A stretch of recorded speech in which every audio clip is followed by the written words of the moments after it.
So continues the story of Filippo Canoa, PK as we have grown to call him, our two-star dual-threat quarterback who has a big decision to make today.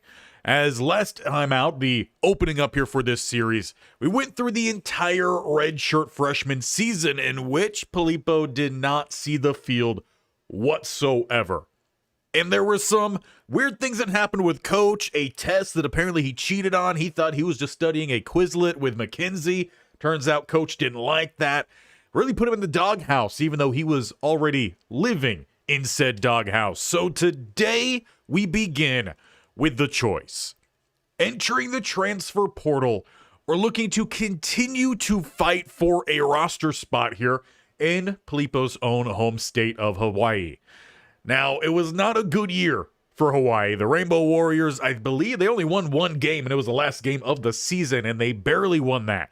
DeMarcus Davis was the starting quarterback. He threw for a little over 2,000 yards, 9 touchdowns to 7 interceptions. His completion percentage was 44%.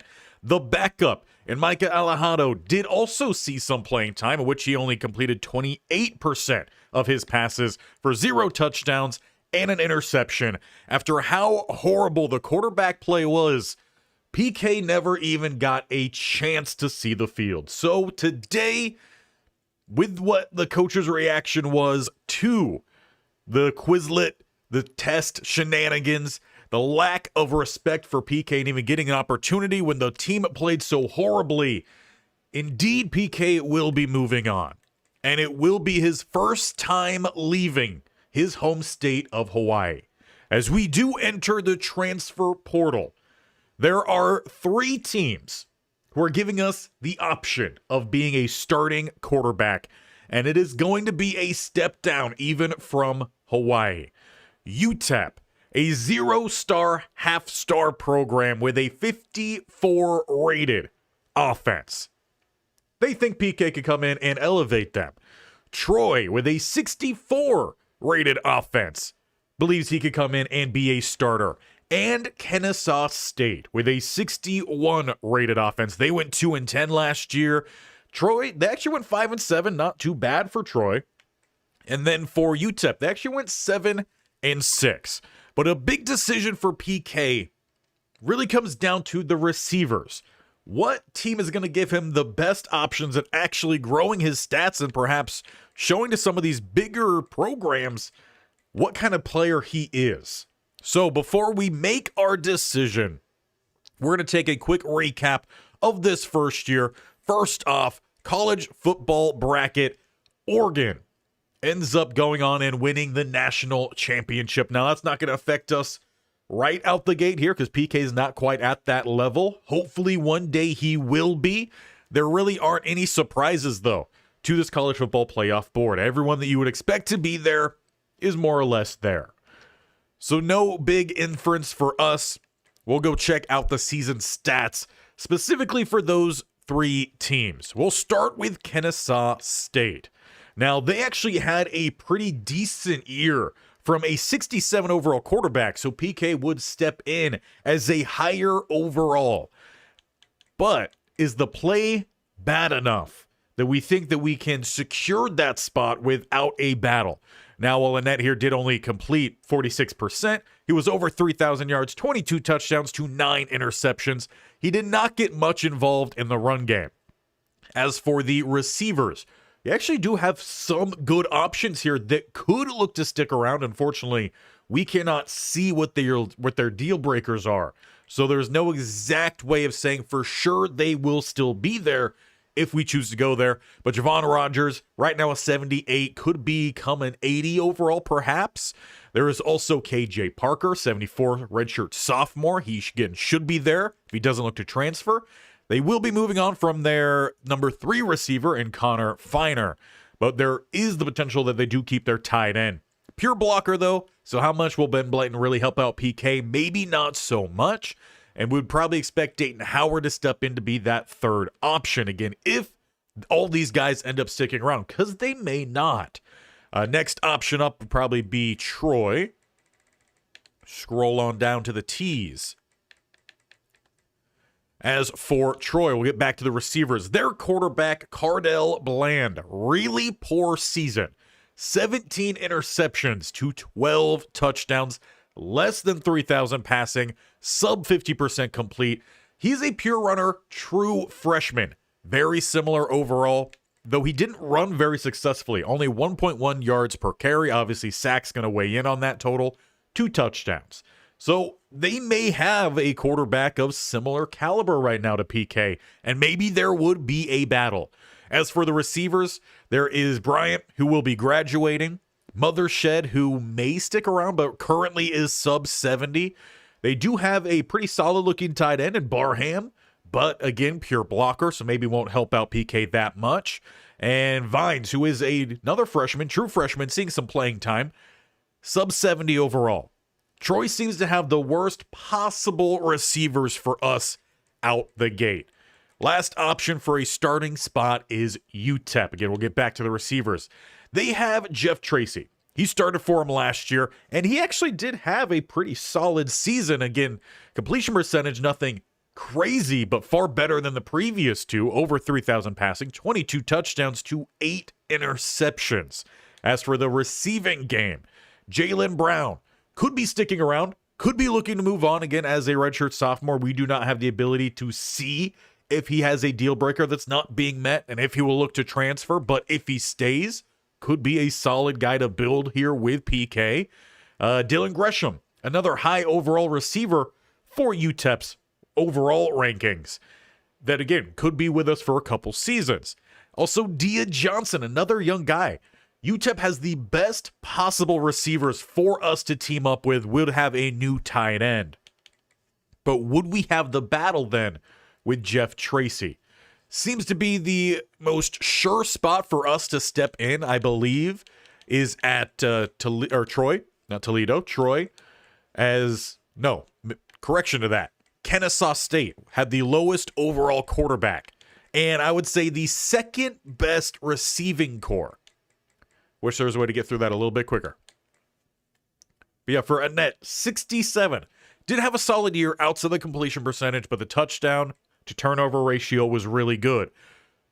I think Kennesaw State is going to give us the best of all these three options for a more secure starting spot at quarterback and actual developmental receivers that could be pretty solid for the next couple seasons. So, with that being said, for the first time in PK's life, he is leaving the state of Hawaii, and he will be joining the Owls, heading out to Kennesaw, Georgia, trying to elevate a 2-10 offense who last year was a 61 overall.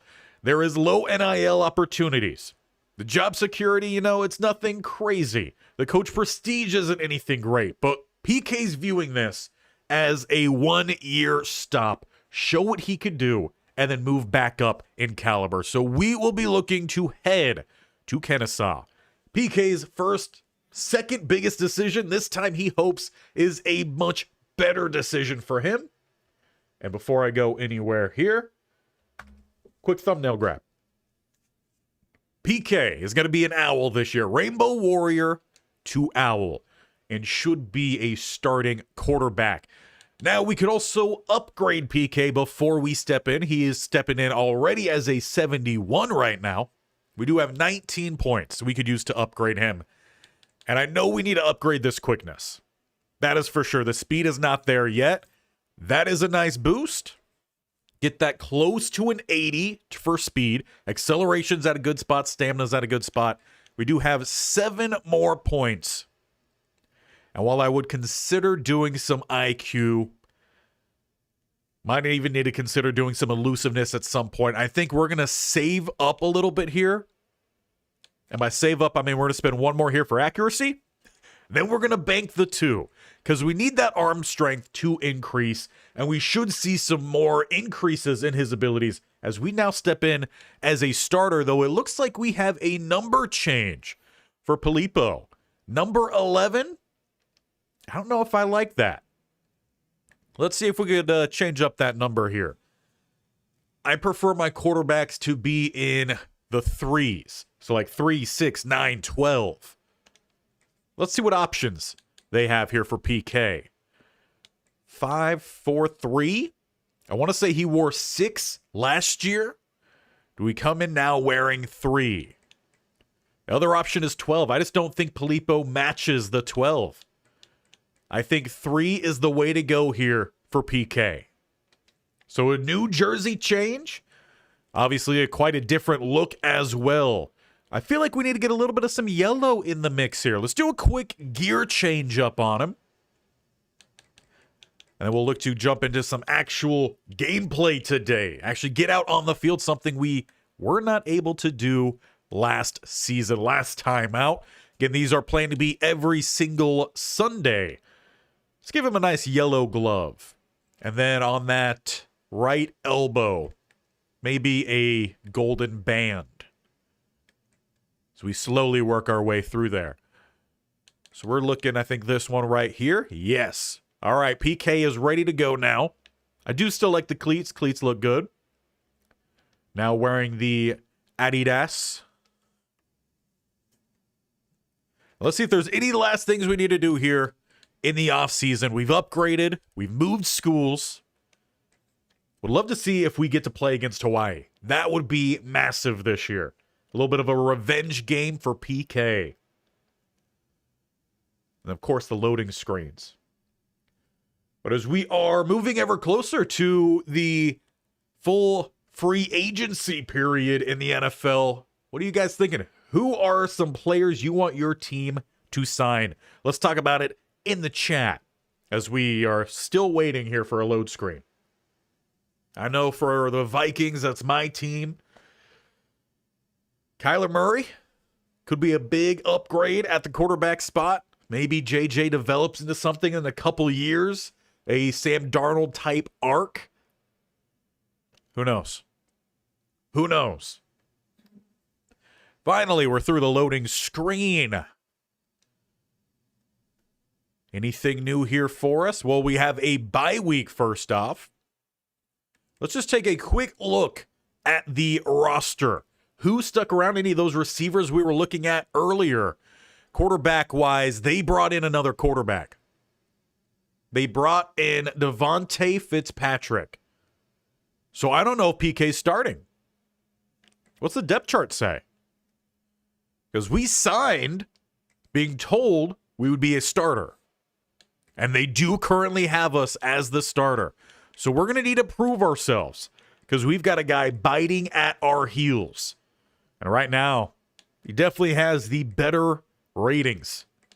Almost across the board. We are a slightly better athlete.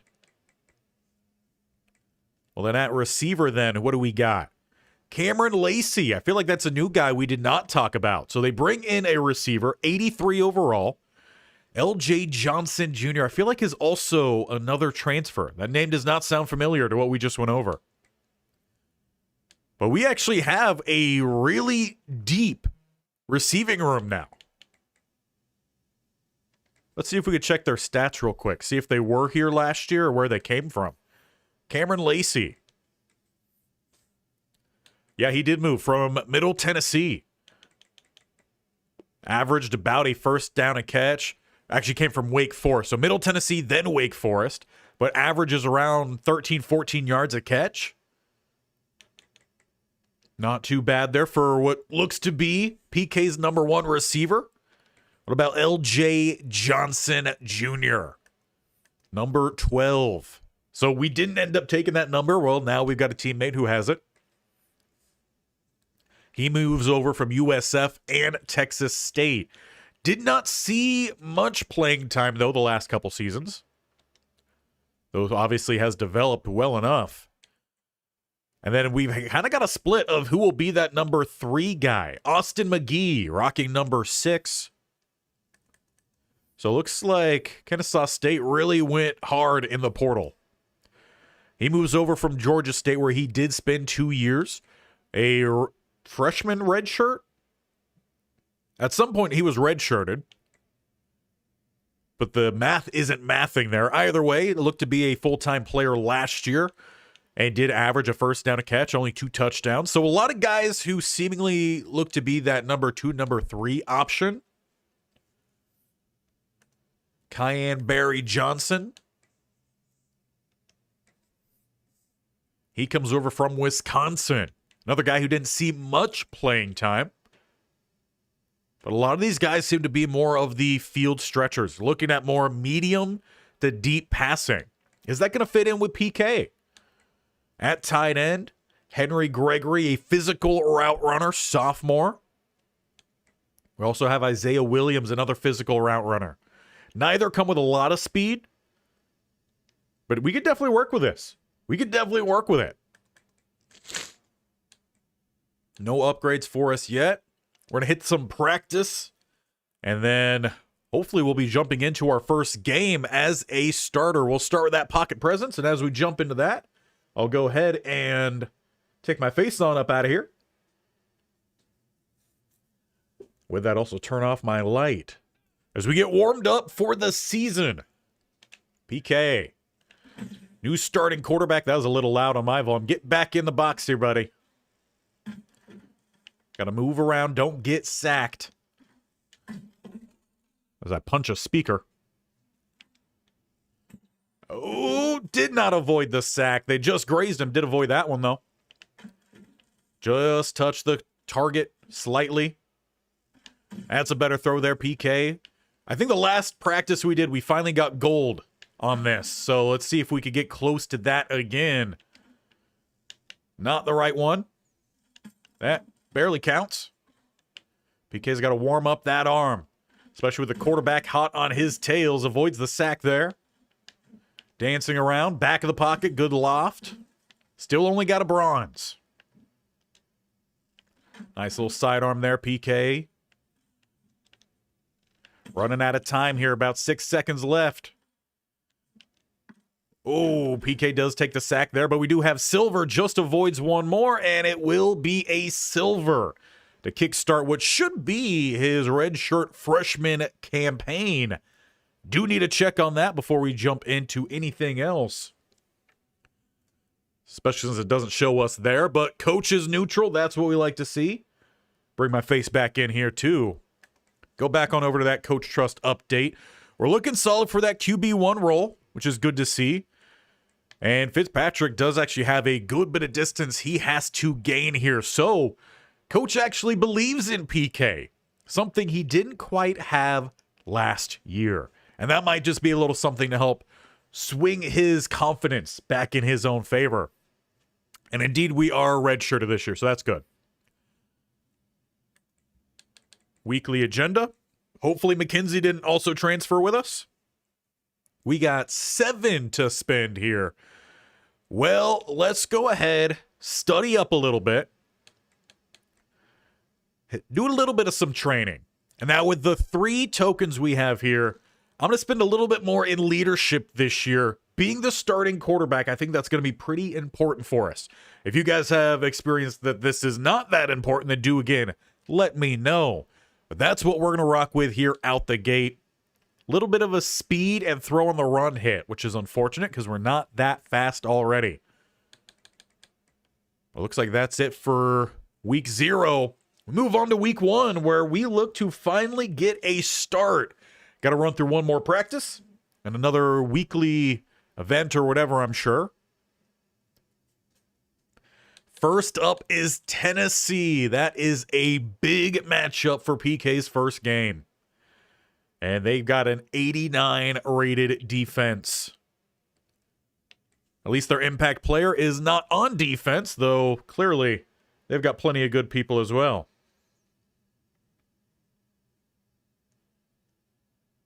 Hold on one second, just checking a quick message.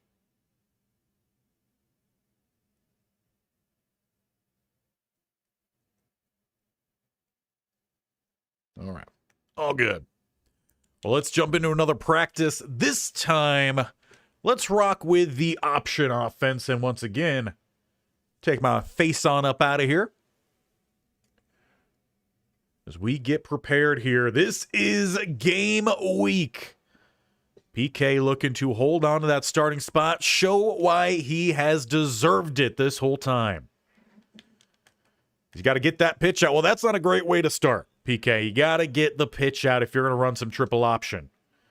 PK does keep it this time.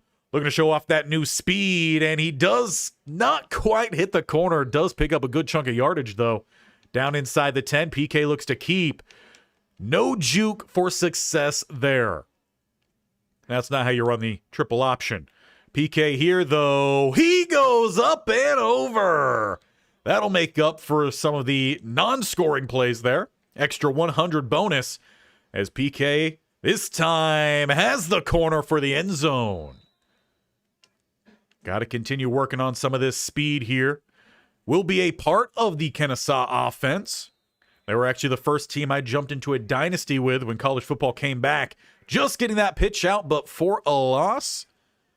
Owls defense doing a little bit more here today. Getting that pitch out again just in time, but the running back runs straight into the defender. This is not going to help out PK in trying to get his upgrades. Come on, the pitch was out. That play was not dead. PK this time, though, will look to get it into the end zone. So clearly this offense does have some room to improve. We'll see if PK can elevate those around. Obviously, they spent a lot in recruiting. Transfer portal. Haven't got to see those receivers yet, but we do hit bronze there with that run. It looks like it might just be bronze here today. PK again with the angle, but does not break the plane. Bronze it will be.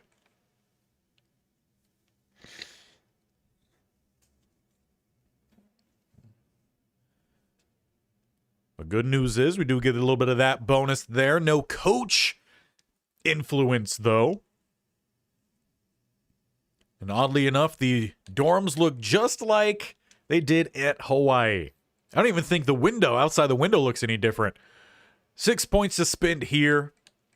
Do a little bit more training. We're going to spend one as well here to the wear and tear. Want to make sure we are healthy. Option sauce. Yeah, I do believe Kennesaw does have the veer and shoot for this. Well, we'll see if we could check in on the coach, but I believe that is moving on as well from what they typically do. Now, we only got 1 point there, so I can't spend anything in leadership right now. We could try to sway the people of Kennesaw, Georgia, though, into our favor, or do a little extra studying. If we could get that GPA up to a 3.0, we will get the fan favorite, which is increased composure gains at home. We're going to go ahead and spend that there. And that means we are ready then.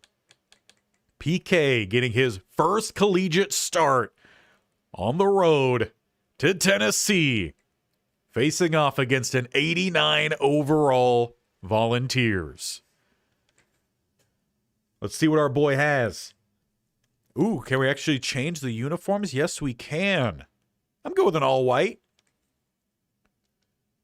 And option sauce. It just says Kennesaw State, so I imagine that, yes, it is the veer and shoot. Let's jump in. And do let me know if the in-game volume is a little bit too low. I've been trying to tweak the settings here with the new computer, so let me know.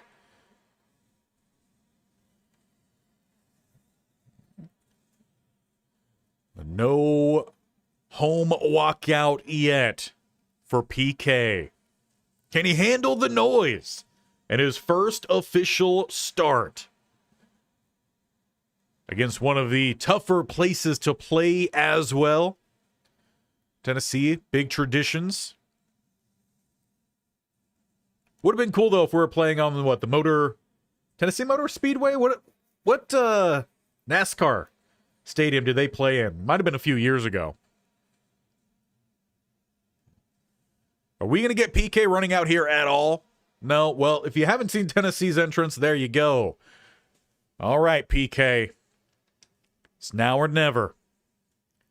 As our defense gives up a touchdown drive to start, and PK takes the field. Now, we will still do some running in this offense, but PK is to lead the way. as we start with 2 spread.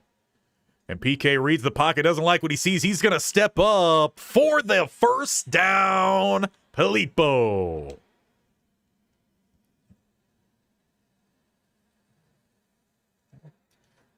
Options, I do want there to be volume for the game. Can you guys not hear the game? If so, let me know. You're saying you can't hear any of the game volume? We'll check in on that. PK's first throw is caught for a gain of about the first down. They'll come in 1st and 10.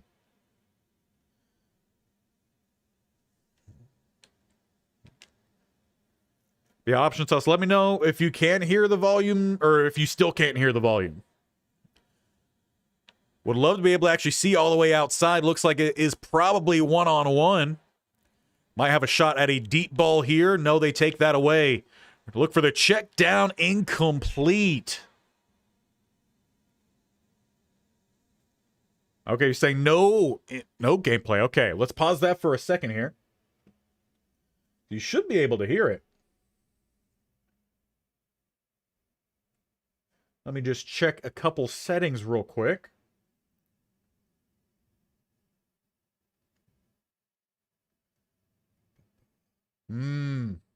I see what might be the problem.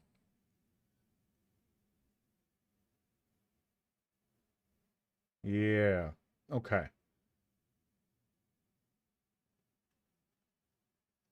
Question is there a way I can fix it while we are still live? Might have to restart the stream. Because it doesn't look like it's going to let me change it while we are streaming. All right, I'm going to keep this live to try to see if we can keep it in one recording. I'm just going to hit the stop streaming button real quick, and then we're going to be right back. So don't go anywhere. Let me see if I can get that setting fixed.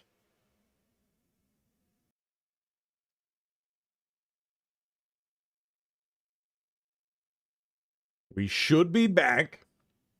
Changing one more thing here.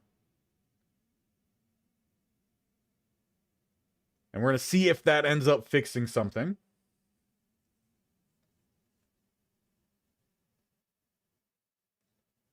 But thank you, Option Sauce, for letting me know that no game volume was going through. No one said anything last time, though granted we didn't actually jump in to any game.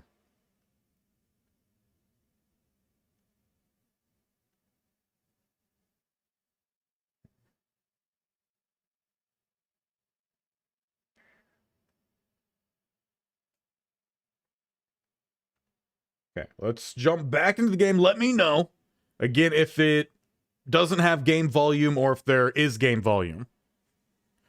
Because I definitely want the game volume here for PK.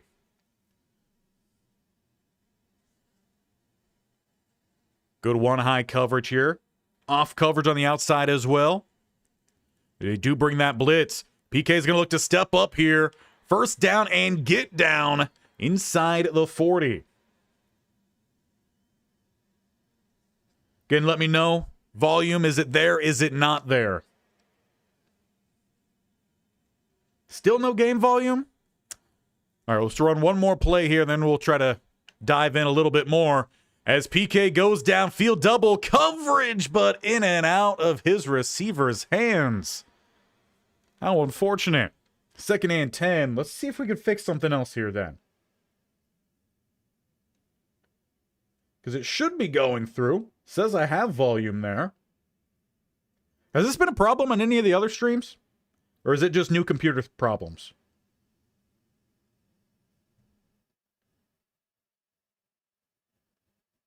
Active there, active there.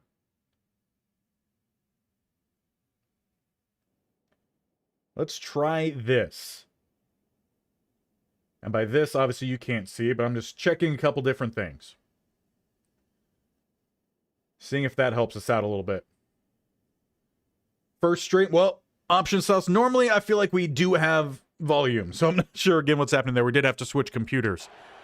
All right, made another setting change there. Let me know again. Appreciate your input and if the volume's coming through or not. Two receivers stack on the outside here. We do have an opening, but not enough time as the pass falls incomplete. Now facing a 3rd and 10.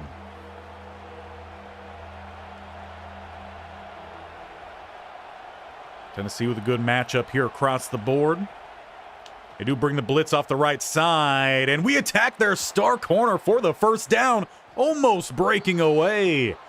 But we continue this drive here all through the air. There it is. Okay, good news. Had to change a couple things there, but I'm glad it's through. It looks like something I'll have to just change between stream settings and recording settings as we hand this one off. Tennessee wasn't ready for it. Kennesaw State with another first down. As we keep this drive rolling, I don't like any of these plays. But I'm not going to call anything there, and I can't make any sort of audibles here either. All right. We'll go back to the handoff. There's open space. Diving in. It's a touchdown. Kennesaw State answers Tennessee's opening drive, and the first official drive of PK's career is a touchdown. Big plays through the air, but a couple big runs to cap off the drive as we go level 7 apiece. Now, can the defense do anything to help us out today? Well, they only give up a field goal, so there's that. PK right back out onto that field. Was able to pick apart this Tennessee defense last time. Under pressure here, and he gets smacked down in the backfield. Loss of 6, no blocking off that right-hand side. Looks like we might have some too-high man coverage here. But some more play action as PK again. He's going to step up now. He's got space. Watch that 79 speed rumble. He may not be the fastest guy out there, but he's got enough wheels to make it happen. Bunch right-hand side. A little bit of some play action. PK does step up. He throws his first interception. Doesn't look like the receiver saw the throw. No reaction. Throw comes in outside. If it stays inside, better spot there for the receiver to make the play. But these interceptions, that can't happen when you got a higher overall quarterback behind PK. We'll thank Platt for that. Tennessee gets the ball back. 3 seconds left. Up by 3 in the first. And our defense holds. Thank you, defense. As we actually take over close to the 40. The one-on-one out to the left-hand side. And under pressure, PK, though, can't slip it. An injury, though, for Julio Tammy for Tennessee. But we're seeing a lot of pressure coming in off the right side of this line. So that means we may need to avoid some of these play actions. More spread look here. You have a man up the slot. That's in a worrisome spot. PK threw it too far downfield. He needed that to come in a little bit hotter, a little bit tighter to the hashes. Back-to-back interceptions here for PK. Not what you want to see in your first starting game here. Transferring to a new school as well. Sure, coach isn't going to like it either. Perhaps if he stopped calling so many deep ball throws, might help us out a little bit. Give us some slant swing here. Got to settle back in. PK a little bit cold. As they drop back in coverage, well, PK again will just step up here. He's going to take some contact. Alex Stack, another man injured here for the Tennessee defense. 0 passing touchdowns, 2 interceptions, 27 passing yards. Not a great start, PK. We got to climb here. Do we have a hard count? We do have a hard count. We didn't have that in high school. Again, feeling that pressure, PK, he's going to step up, get what he can, getting tackled from behind, but as he crosses the 45-yard line. The runnings look good for PK. Passing, well, that clearly needs some work. But he has shaken the cold at least. Bunch right here for PK. As he will throw a third interception. This time he's got to make the tackle, slowing the man down. But 3 first-half interceptions as he was looking for the dump-off to his running back. We might be seeing Fitzpatrick get warmed up on the sideline right now. Rough start here for PK. We might need to practice a little bit more the passing game during the weeks. Tennessee now opens up their lead 22-7. PK given another opportunity out here. This is a rough first game for him.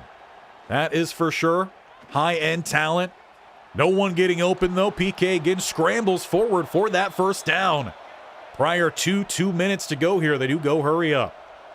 Barry Johnson taking his time to get back to the line.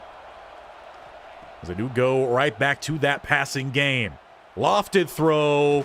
That time not in too bad of a spot. Does hook up with his receiver. First completed pass for PK in quite some time. And takes us inside the 2-minute break.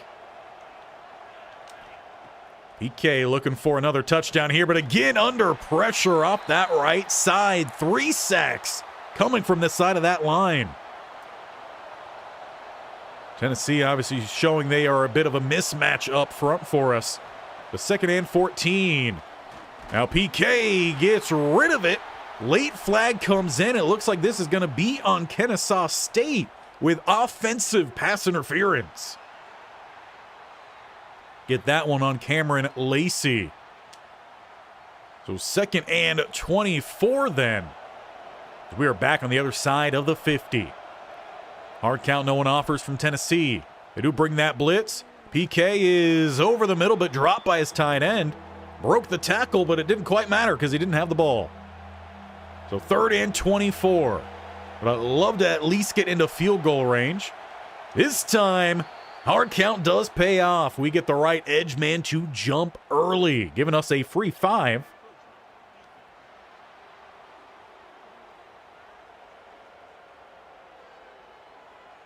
And we will take that on Jacoby Murray.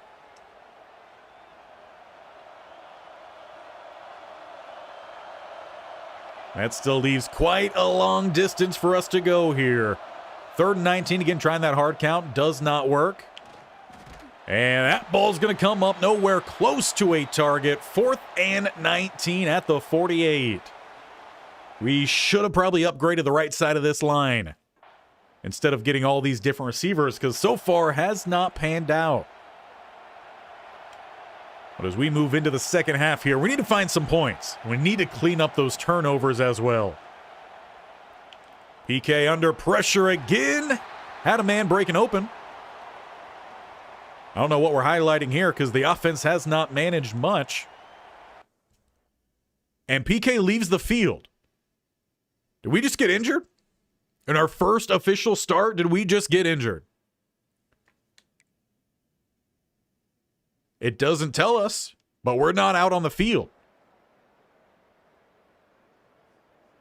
And it looks like we are back into the game. I'm about to say, look like we're riding the bench. So indeed, PK does get injured in his first game. He's taken quite a few hits, interceptions as well, some mental hits. We should dump this one off over the middle to at least pick up something. Tennessee with a 26-7 lead currently. First drive opened up really well here for PK and the Owls. Since then, it's kind of stalled out. And takes another big hit, this time from behind as he releases. Pass does fall incomplete with a 3rd and 5. Press coverage on the outside. PK has to try to evade, but coughs up that ball. And Tennessee takes it away. 4 turnovers for PK in the first game. Yeah, that coaching grade sitting at an F. Not looking great. We did see a couple turnovers from him in his high school days. Obviously, all the hits he's taken today not helping out. It looks like his day is done from there. Is his starting spot also done? Tennessee volunteers a loss for the Owls in the first game of the season. A dramatic showing for the Volunteers, lack thereof for the Owls. But now we got to check in on our guy. He just got beaten up out there. As we come back out of the game here, bring my face back up, and that is a steep drop for PK. And it looks like he's going to have to really focus on getting back healthy. So that's definitely going to be a no. I've obviously seen some other Road to Glories. I know wear and tear has had a big impact on some of those. Let me know your guys' thoughts on that. And do we need to have some wear and tear sliders installed? Option slots, yeah. Road to Glory, that's kind of always how the camera is. I backed it up as much as I can, but since it's player focused, yeah. And coach is also not happy with us after that performance. I could understand why. But we do currently hold on to that number 1 spot, but it is by far less than what we had when we came to Kennesaw. So some work to do for us moving forward. And extra plays are decreased. That is what we love to see, because it was the play calling that was not the problem. Constantly going deep. Play count also decreased. Cool. If you play bad, though, you're going to have consequences. But we'll move on to the next week. Rough first game, but I would love to get us into a game where we actually are playing against similar talent level and see if we manage that a little bit more. Hey, Kanoa, listen, your coordinator, position coach, and I have been talking, and we are not particularly enthused. Yeah, I know, it was a rough first game. So let's be polite here. We know we need to do better. Bad situation. Yes, we know. All right, let's hit some practice here. Clearly, again, we need to work a bit more on throwing. So let's do some pass skeleton drills. And once again, I will say adios to the face cam.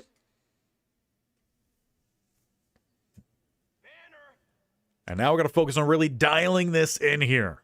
We got to get this passing game going. Good in cut there. Would have liked to get that more on the run. Trying to squeeze that one in. And yeah, PK just a little bit too aggressive there. Hit that quick little draw over the middle. I would like some more short passing, that is for sure. PK might need to be a few inches taller, though. Couldn't get that one over the blocking dummies. That time he threads it through the guard and center. We got another touchdown at least. Swing this one out here. Let's see the running back go to work, spinning off nobody. I have to fire this one in. There we go. Against some similar talent. PK doing a little bit better here at least. Get the drag for the touchdown. Wish they did show how many points you had to get while you were currently doing it to reach the bronze, silver, and gold. Just a little touch there would be nice. I think you could have caught that one. I think you could have. Go back his way here. Stay on your feet, too, would be great. Got limited time to work with. PK fires this one outside. Close but short of the end zone. And again, he hits the center in the back of the head. He's given his linemen as many concussions as he's gotten touchdowns. Okay, come on now. Get this ball into the end zone. Another concussion, this time for the left guard. And we don't even get bronze. That's not going to help out with the coach. Do like, though, that Road to Glory isn't easy. And we drop even more there. Coach Happiness drops even more. That's not good for our starting spot here. We're going to need a big game against number 7, Georgia. Right. And we've got how many points to use? 6? We got to at least get some of this wear and tear down. What's going to make Coach happier? Maybe a little bit more here of some leadership. Looks like we're not going to be studying this week. How about a little bit more leadership here? We got to try to get these guys back on our side. As we, I think, again, go on the road. Indeed, we do. We're getting paid at least. The school is. But we've got to have a much better game here against Georgia. I'm going to try some different uniforms as well here. Get ourselves back right. How about a gold? Give me some gold. We got gold socks? No. White and gold? Sure. Let's rock it. Back on the road. Rough first game. 4 turnovers. Technically no touchdowns. We did have a touchdown drive, ending with a run. And now we go to Georgia, where things are only set to get worse. Coach has pulled play options from us. Our chances to change plays as well. We might need to rely perhaps a little bit more on the run game. But we are dialed in here, so we're going to jump right on into it. Obviously, some wear and tear having an impact. PK right now still the starter. We can only choose 2 plays. Okay, now this one's actually a little bit better. There we go. Option sauce. Went out a little bit more here, and it's going to look a little bit more normal. Passes over the middle for a quick, incomplete pass. And coach is already saying, just run the ball. So PK to look to hand this one off at least. Tries that hard count. Georgia stays disciplined. So we all know how disciplined they are. The good news is we lose yardage. So 3rd and 13. Already backed up here on the road. And the number 4 toughest place to play. And that pass isn't going to get anywhere close. Line collapses on PK's lap, and Georgia gets off the field. But our defense gets them off the field as well. Shout out defense yet again. We start in a rough part of the field.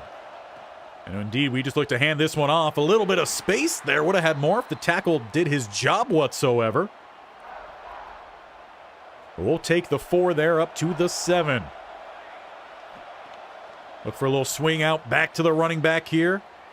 Good gain for him. He picks up a few more. Now a 3rd and 3. And coach is giving PK an option here. We're going to keep our eye on the far right edge. And PK's actually going to look to keep this one as he takes it down the middle. PK with a big gain and now some breathing room. And coach liked that one. So he'll open up the offense here. The 27-yard line. Really wish I could change the play. That is for sure. A little bit of some play action. And nowhere to go.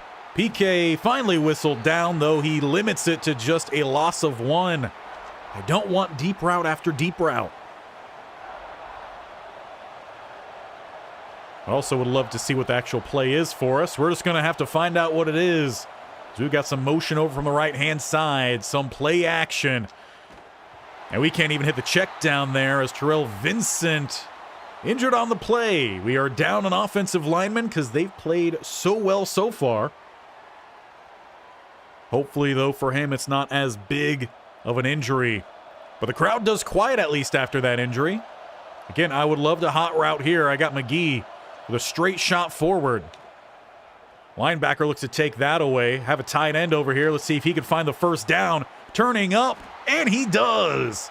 3rd and 1 is converted. Kent State keeps the drive alive. Taking on the Georgia Bulldogs.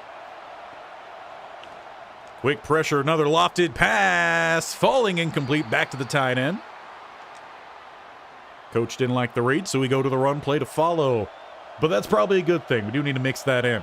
It's not just about the PK show here, but the running back missed a wide open lane. What is he, Eddie Lacy?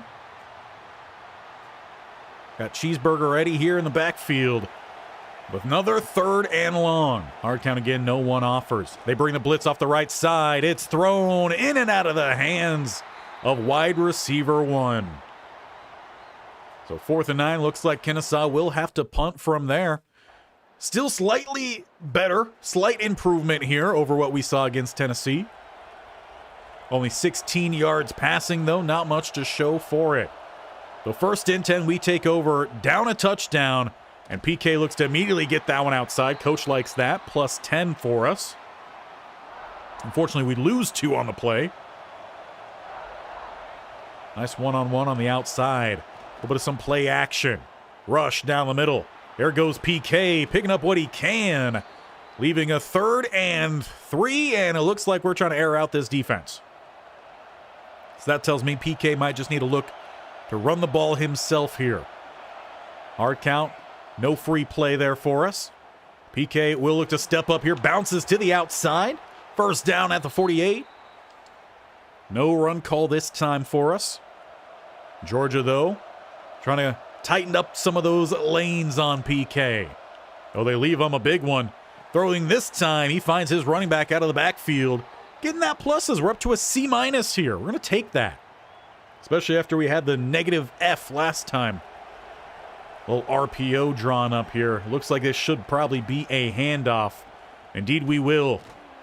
Not bad blocking. 66 actually did get to the second level. We just didn't get the first down there. So 3rd and 1, and Georgia is crowding the box.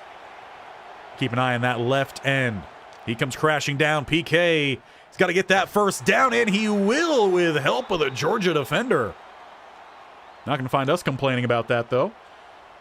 Good drive here has us plus side now with press coverage on the outside. Johnson Jr. there, star v star, with some help over the top as well. Not enough time. We'll look to hand this one off this time. Running game doing a decent job here. PK could probably use a breather. He's taking a good number of hits against his Bulldog defense. We'll take 4 there. Go with the deep choice. Again, would love some hot routes. That would be great. 3rd and 6. No free play. They vacate the middle. Well, PK will take that one. Look out, ref. PK still rumbling down inside the 15. Marked down at the 13. 58 rushing yards here for PK so far, as he's got the Owls down to the 13. A red zone trip for Kennesaw State. They look to set up a draw here, and again, a bad read. 66 needs to do a little bit better, though. We'll come out 2 spread to the left, 1 out to the right-hand side here. 2nd and 11 following the loss. And PK again is going to look to step up, though. This time, Georgia is ready. They claps on that quickly, and okay, I think we found a cheat code. Now we could choose whatever play we want. So let's get that dialed up here. Would love to see the tight end find his way into the end zone. A little bit of some play action. Pocket collapses. PK looks to run it himself and gets kneecapped at about the 5-yard line. The tight end, Henry Gregory, injured on the play.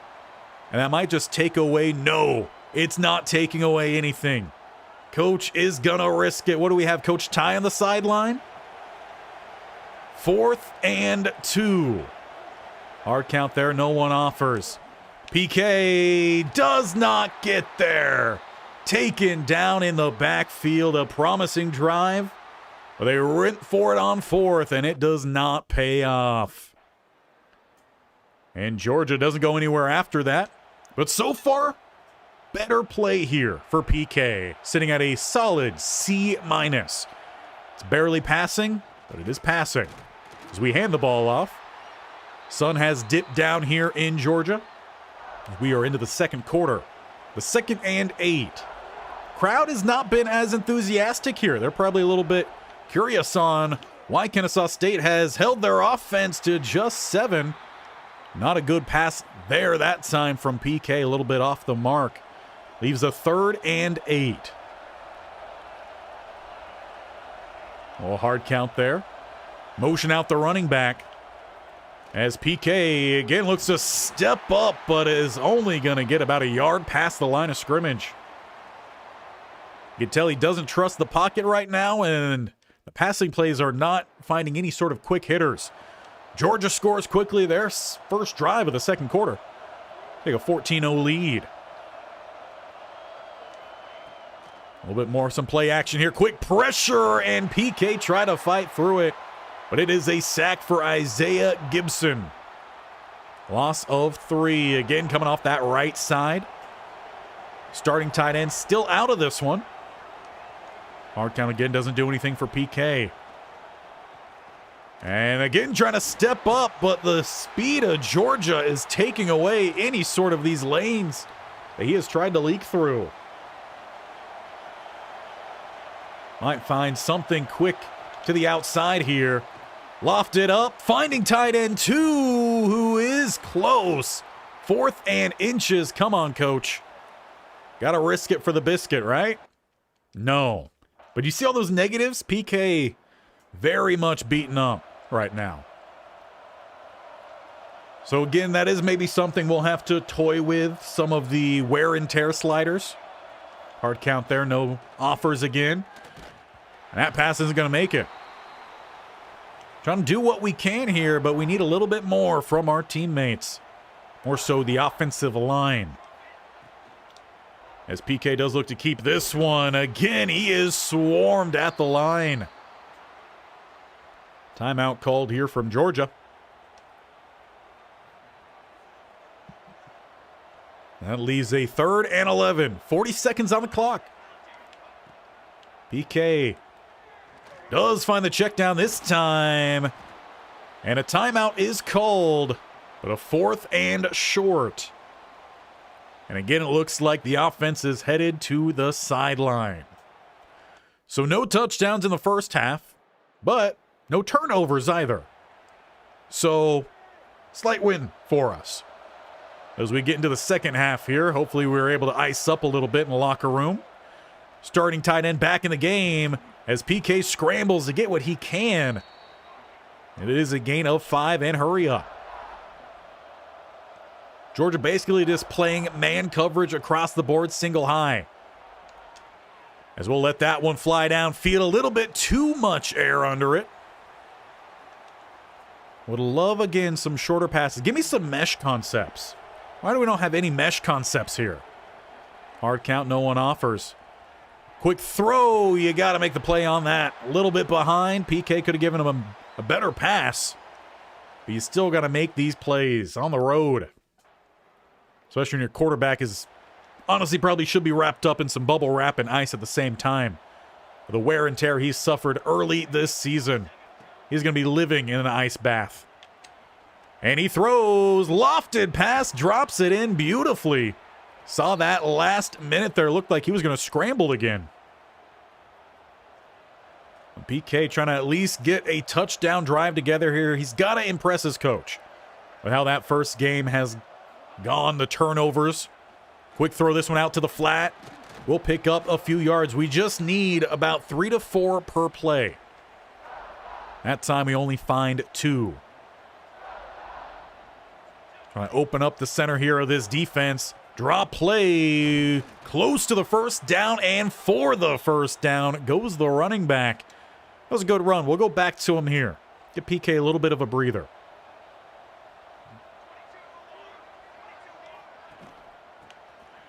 Yeah, option. That's why I'm not a huge fan of the veer and shoot. Touchdown or check down. I'm a big fan of the meshes. We'll see if coach does decide to call plays better to his quarterback or not, as we do find another first down, and I keep wanting to call him Theory. Shout out to the Kent State series we've got going. But that is Lacey. 1st and 10, a little bit more play action. Over the middle. Now we're starting to catch our groove. Another red zone trip here for PK. This time, we need to get that ball into the end zone. Stopped inside the 5 on our previous trip. 2 spread to the outside, either side. And had a target in Lacey. Unfortunately, not enough time here. That veer and shoot taking too long to set up. Not a huge fan of this look either. Got to just find a way to make it work, and we need some blocking off that right side. Thank you, 72, for that scoop. And yeah, thank you for the challenge as well. Are they trying to challenge that I was down? Thank you, Georgia. Because yes, I believe I was down. Yeah, 100% PK was down. No fumble. 3rd and 15, and that clock rolls. Come out with trips to the left, 2 options to the right. Hard count, no one offers. PK, you got to find something here. As he looks to scramble out, it's just a bit too late. He does set up at least a straight shot field goal for 4th and 15. Severe risk of injury. That's what we love to see. Yeah, if you're going to have a pass-heavy type of offense, you got to have the line to block for it. And playing against Georgia and Tennessee out the gate is not the best way to start. As we lose 4 on the run. Lacey would love a quick release here from you. Oh, it is too high safety, though that safety does step in. We'll let this one fly. Hopefully Lacey can make a play. It is guarded well, though. So another 3rd and long for PK. Still under 100 passing on the day. Obviously has done quite a bit running the ball. As he tries to drive that one in. It's going to be intercepted inside the 25 on the return. And that grade is back down to an F. If we had a stronger arm, maybe we're able to fit that one in. Also, if we're not extremely weak with all the hits that we had taken, and it looks like Coach has pulled us. So we are obviously going to lose the first 2 of the season. Tennessee and Georgia, no touchdowns on the board for us this go-around. Overall, though, I do have to say it was better play than Tennessee. But clearly, a lot of room to improve here, and PK's not impressing anyone right now. So we'll see how much closer that draws him and Fitzpatrick to that starting spot. And we're going to have to do some severe work here on the recovery process. But let's jump to the next week and find out the damage. As I bring my face back in on this, yes, still no upgrade from week to week. I feel like it's something we're going to need to take a look at. We might just go ahead and start toying with that here. Hey, PK, I sure hope you're not super happy with our decision. Yeah. We have to get this. Yeah. So, looks like we are already out of the starting spot. Before we even get to level competition, they basically put us into the fire, and we get demoted because of it. So let's see how much we have to fight back. Some of the players coming over to my house for an extended film study. Yeah. I mean, we kind of need to get back on Coach's good side. So we're going to have to spend those points and then spend whatever points we have left on recovery. Which means we're not studying right now either. But that at least makes Coach happy. It is at least a bye week, so there is that. We are down to quarterback 2, though. If you look up at the top right, we are close to filling that bar, so maybe there's a way to get back into it quickly. But we just got to keep working here on the passing. So that's where we're going to grind here. But perhaps we should have considered playbook as well before we made our decision. Or we can honestly change the playbook. Just make that decision ourselves when we do get back into the starting lineup. PK, quick pass to the outside here. That's what we need to focus on. We need to find some quick hitting passes. Get this kind of building up here for PK. He's got a nice little soft spot. Fight into the end zone. Stop just short. And these are the options you give me in the passing game. Running back just got murked right there. There we go. Just kidding. Spoke too soon.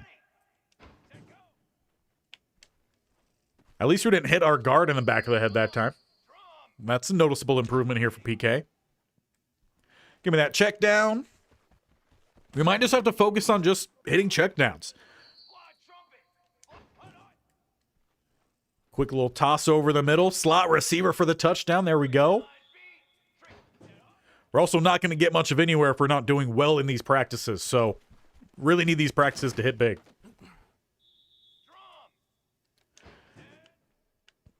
Come on, give me something good here. There it is. Just had to take up a lot of time there, but we do hit bronze. So already better than the last time. Get that one in there. Good juke there, 6. Down inside the 5 to the 3. Good zig, loft it. A little bit behind, but it is still caught for the touchdown. Good fit. Break a tackle, but you lose yards on the play, and you waste my time. See if we could squeeze this one in. No. Okay, but we do still have one more go here. Loft it up there for him. Hold on to that, man. We at least get the bronze, though we might have got silver if he was able to squeeze onto that one. Better than nothing, but still not great here for PK. 2-star start has been rough. We do get by the 1K mark. Excuse me, I was looking at that. How far away are we from Fitzpatrick, though? He is now all the way up here, so we do have a long way to go to get back to that starting spot. And Coach Trust isn't too happy there either, so once again, we're in the doghouse here. PK spending too much time in the doghouse. How many points do we have left this week? Okay, we do have 7, so that's good because we're going to have to spend a good bit here. But we do also need to make sure we are studying a little bit. Can't do any more there, so we're going to go back to the study book. So, bye week, all we did was study and hit the recovery field because we were too beaten up to really do much of any extra training. But let's take a quick look before we move on here on what these wear and tear settings are. So if I'm not mistaken, in Mr. Hurricanes, he did have to change his. I don't remember what he changed his to. But I feel like it's just something we're going to have to work on a little bit. Or at least maybe boost recovery, maybe. Like week-to-week recovery. What do you guys think upping this by like 5?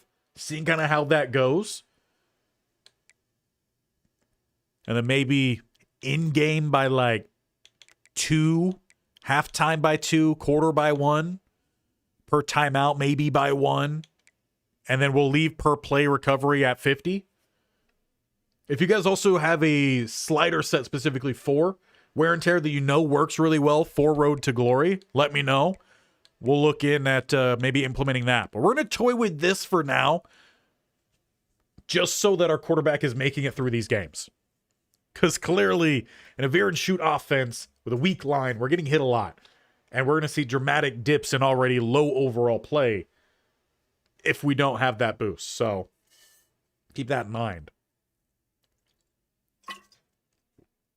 Quick little water break. But let's get on to the next week then. Get into another practice and try to reclaim our starting spot. You know, PK probably not too happy. Obviously, he knows play was not great the first 2 weeks, but definitely kind of felt like we were tossed into the fire there and clearly didn't go too well for us. All right, so Mary Porter here, new academic advisor. You have one of your first big tests of the year in our government lecture this week. That's great. Now, I don't feel like we've done great with studying, but we're still trying to recover a little bit. So I think we're going to go study a little. I don't know Kennesaw State well. I don't know if they're a high academic school. This would have been a great game for us to go in. Now Fitzpatrick is going to get this game, and he's going to roll over them, and everyone's going to think he's the best quarterback. Really, really unfortunate. Nothing we could do about it, though. Just continue trying to grind. And maybe we do a little bit less impact this time, you know, in the theory, the lore. Do a little pocket presence work. Don't want to be taking any hits. A little less wear and tear on the shoulder as that is still recovering from all the hits from the Bulldogs and Volunteers.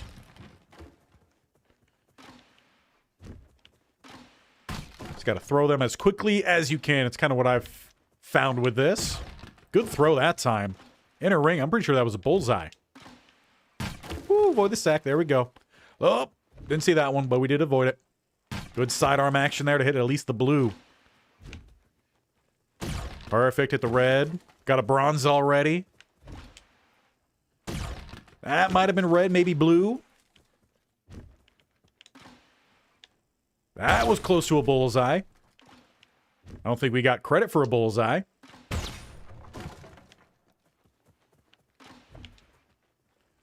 There it is.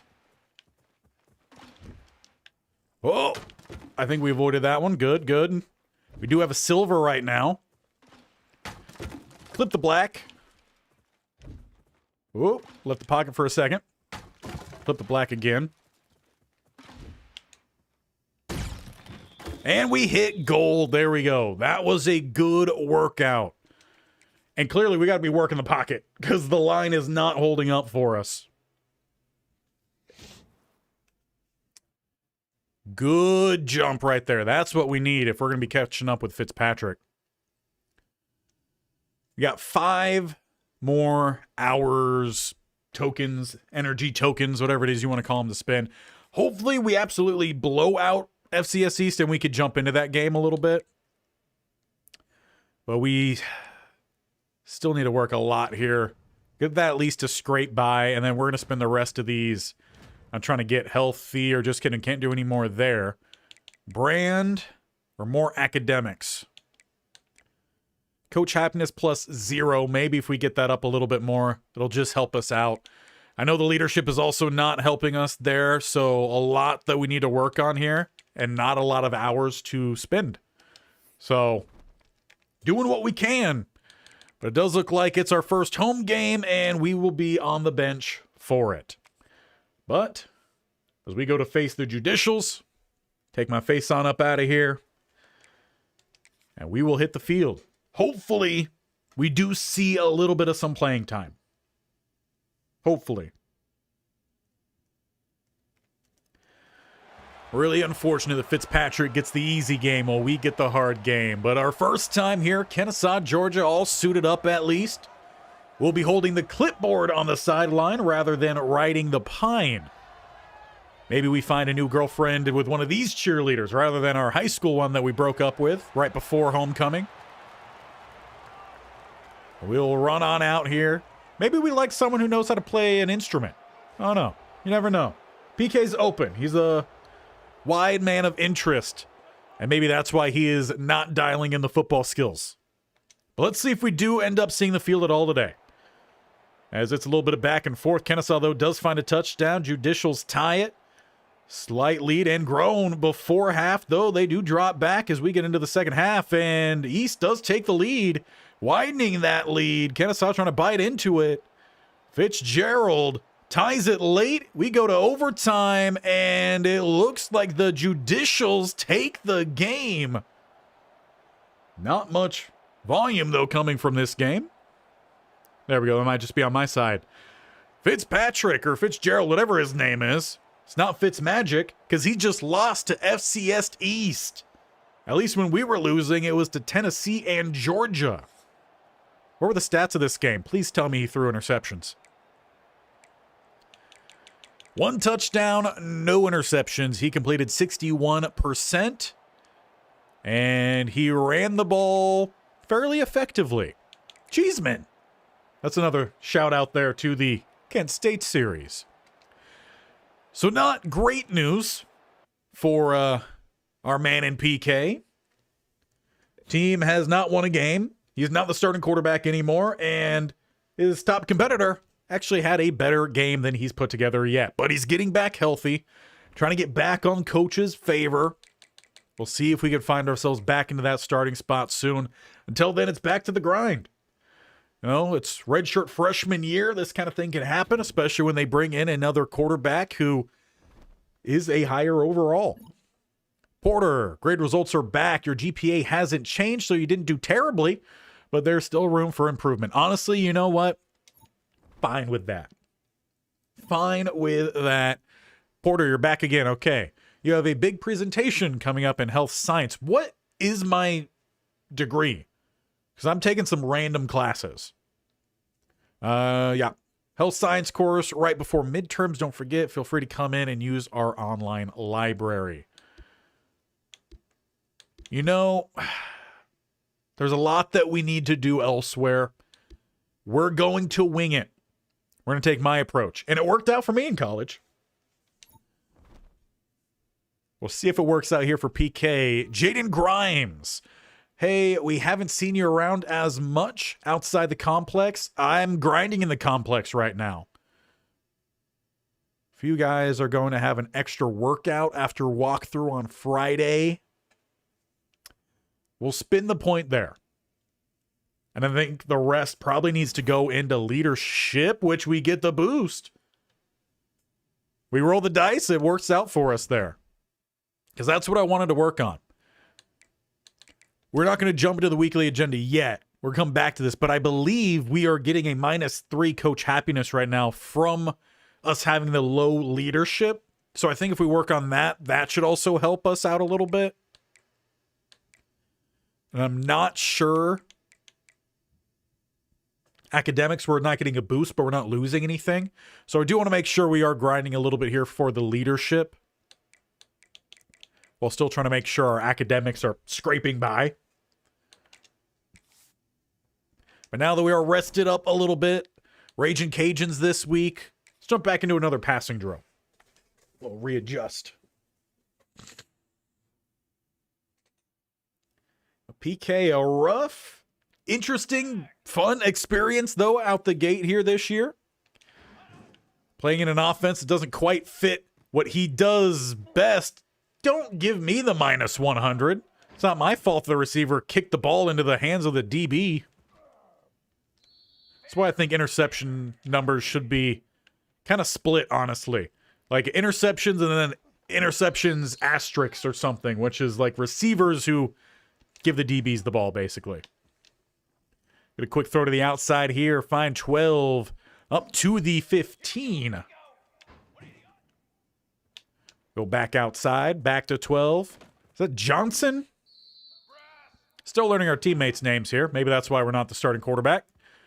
Come on, 6. McGee. That's a touchdown ball. Give you another opportunity. Got a 2-time bonus right now. That was a bad throw from PK. Loft that one out. There we go. Let's go, McGee. Good juke. Would have liked another broken tackle there, but down to the 5. Still have the ×2, which is great. Get that quick to the running back. Fight your way through or don't fight. I guess that's fine. Loft this one in for the touchdown to Johnson. We have not meddled yet. Quick throw, McGee. At least we're practicing with the starters. Fire that one through. Not where I wanted that placement to be. There we go. Another quick fire to McGee. See, this is the offense I want for our quarterback. He should be a quick-hitting quarterback, not by hitting the offensive line. Correction to that statement. Again, with the offensive line, can they just duck? At least we get bronze. Should have had an extra touchdown or 2 in there. We'll just sit grinding here. Not a great drill. Might look to go back to those other drills because we need to climb much quicker than that. The weekly agenda here. We got to get the locker room on our side, right? That's how we get back to that starting spot. So we're going to spend all of our points here on leadership this week. Just grinding that through, trying to get that to a better spot. Maybe if we get to medium, we'll actually see the improvement there from the coach happiness. And overall XP and all that. Looks like we got another game, though. Second game we are missing out on. Unless there is an injury or we somehow shred an offense. But we are back on the road. This time headed to Louisiana. As we wait through yet another load screen. Raging Cajuns. And that is a really nice look. For a small team, this is already a very impressive walkout. And that's things I'm trying to take note of for our next year's dynasties. If you guys know anyone, I'm looking for small schools that we can build up with a good walkout and a nice stadium that while we build up the team seemingly fits. So start leaving me your ideas for that in the comments or in community posts, all of that. I will take note of it. As once again, PK on the sideline, holding that clipboard, watching this game roll by into the second quarter, tied up, though. The Cajuns do take a lead, 14-7.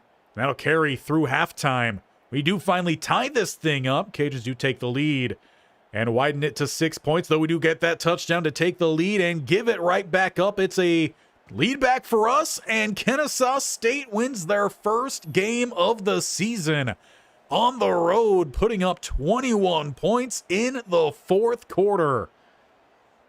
I really hope, though, Fitzpatrick didn't play well. Once again, we'll check his stats of that as Kanoa standing on the sideline the whole time. And Fitzpatrick, 51%. I mean, nothing crazy there. 2 touchdowns, 0 interceptions, though, is the big thing. And running the ball, no fumbles, did have a touchdown despite having negative yards ran. So, Fitzpatrick looks like he's kind of taken over right now, and it's just going to make this grind even harder for PK to battle for it. We'll bring it all back in here as we look to get on into the next week. Then some more practice, some more leadership work, maybe sprinkle in a little bit of studying here and there.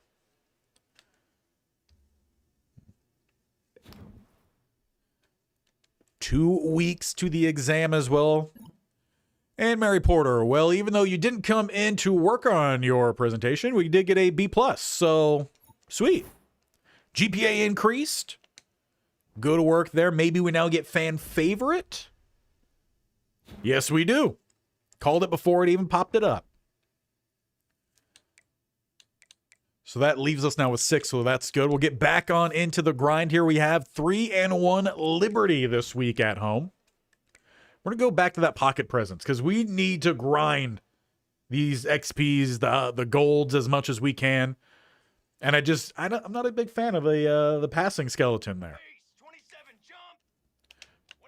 So let's get this working in here. PK working on the footwork, finding the quick throws. A little bit loud again on my side. If that's too loud on your guys' side, do let me know.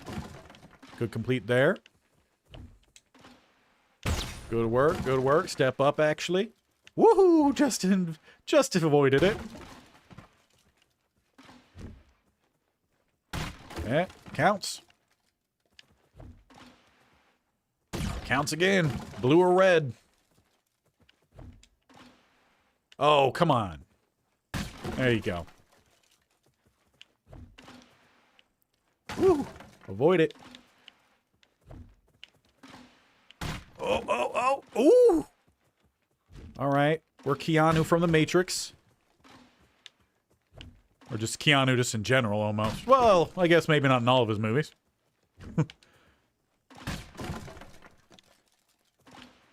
Call this Falco. There we go. We get just underneath gold that time. Shane Falco. Coming up just short. What was the Orange Bowl? You guys know what movie I'm talking about, right? Got at least a decent jump there, but we still got a lot of work to go. A lot of work. Weekly agenda. And what we have 5 or 6? 6. So let's do one study. We're looking pretty healthy. I feel like we really need to work on the leadership here, so we're just going to continue grinding that. We're not quite improving the happiness yet, but we're doing better. At least into the yellow there. Trying something new here, because obviously the true freshman season didn't quite pan out. I'm not hoping that Fitzpatrick gets injured, but if he does, we're going to be ready. Getting the team on our side. Doing a little bit of studying. And now we return home to Kennesaw State, coming off our first win of the season. Taking on the 3-1 Liberty. Kanoa, though, he wants to see that field again. Didn't have an opportunity to show what he could do against similar competition. In fact, he went up against some of the toughest teams to play in some of the toughest places to play. But as he trots on out, it'll be to pick up that clipboard. So let's get through this game, unless we get to jump in at some point.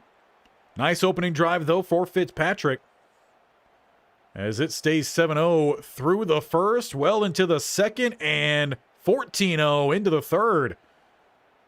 Come on, coach, give us an opportunity in the fourth. If we take a 3-score lead, come on, give us a drive. Give us a drive here late. Come on. It's a second straight win as the Owls, with another big fourth quarter, put up 17 points this time. And it's Fitzpatrick helping lead the way. Not PK.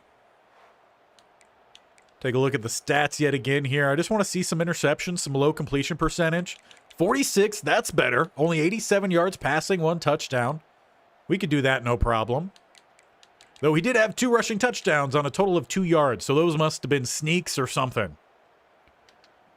But Devontae Fitzpatrick has led the Owls to 2 straight wins. And we are heading back to the dorms after that win to try to continue grinding. On to the next week, moving into week 7. Will we get an opportunity again this year? I'm not sure. We at least did see the field at some point, so that's an improvement. But it wasn't the year that we have been hoping for. Once again, back to that pocket presence.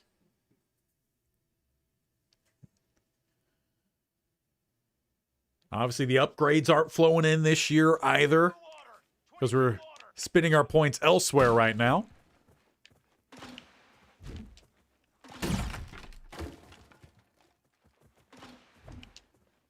Just got to keep hitting these drills here. Targets as soon as they pop up. Good spin. There you go, PK. Already at bronze. Counts. Oh, that one doesn't, though. And we're going to take the sack, but we got the pass out. Come on now. Have silver. Just clip the edge of that one. A little bit better there. There it is. 10 more seconds. 6, 5, 4, 3, 2, 1. And they didn't give me one more there. So it's another silver for PK. It's better. It's not great.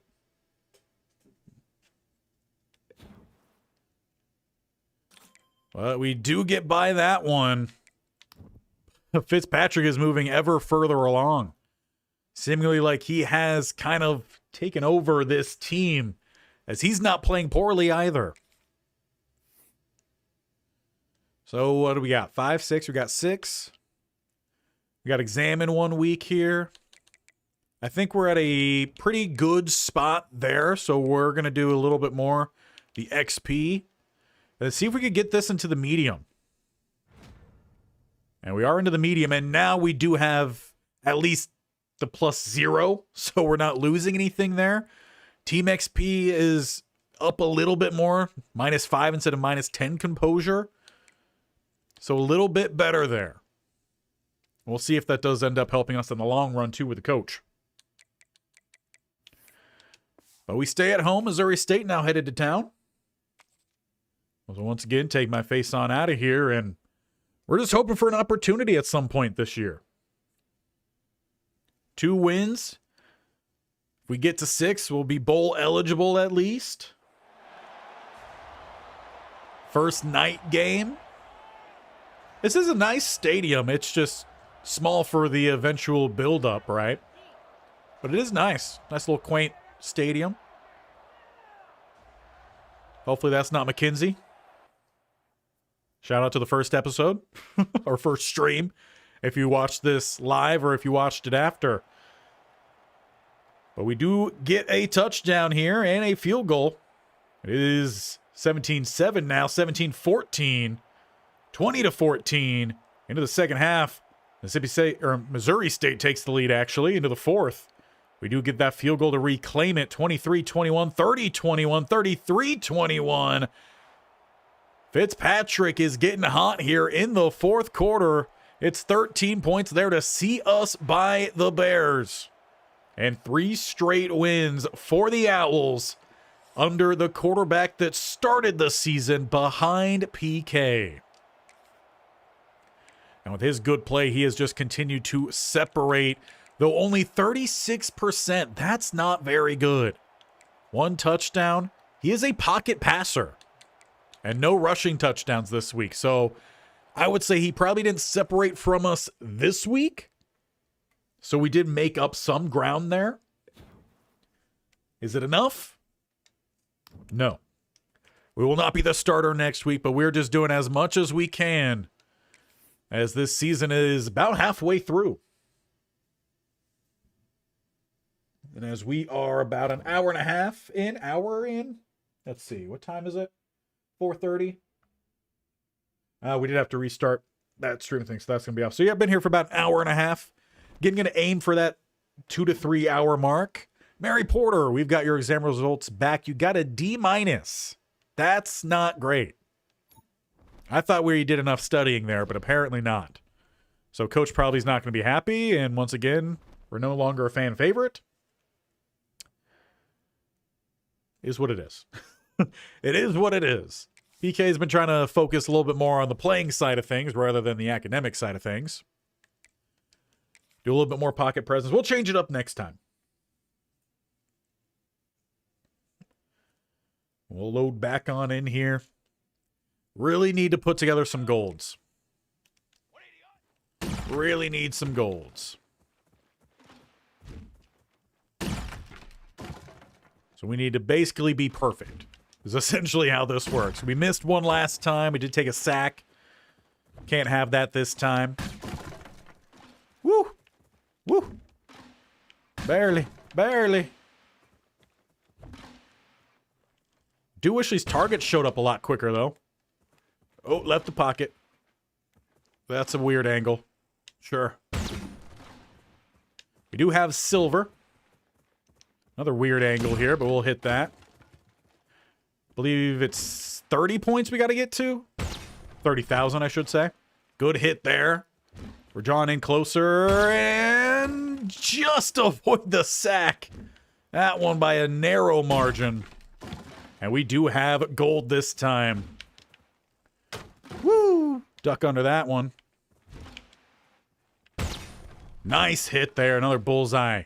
PK's heating up here. Hit one more as we walk out with almost 52,000 points. If we could only spread that over the last couple. That should hopefully be a big boost, though, to where our standing is. Coach really liked what we did in that drill, you know? And it was a pretty big jump. Again, I was looking at that. GPA is down to a 2.2, so that's great. So we are just under 2,200. Meanwhile, Fitzpatrick is just about at 4,000.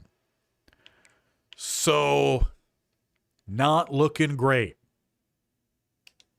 But we are at least neutral with the coach now. So that part's good. And we should have, what, 6? Yeah, so we are going to do a study sesh, a leadership sesh, and a training sesh this time. We're still waiting to upgrade the arm here. We could have played against UTEP, a team that we decided not to go to. What's the rest of the schedule look like this year? Yeah, UTEP, Western Kentucky, Middle Tennessee, New Mexico State, Sam Houston, and Louisiana Tech. So not a whole lot of games left to go. And it looks like Fitzpatrick has kind of taken this season, barring any sort of shenanigans to happen. So, start leaving your guys' ideas. Are we transferring again? If so, to what schools? Can't get much lower than Kennesaw State, at least in terms of prestige.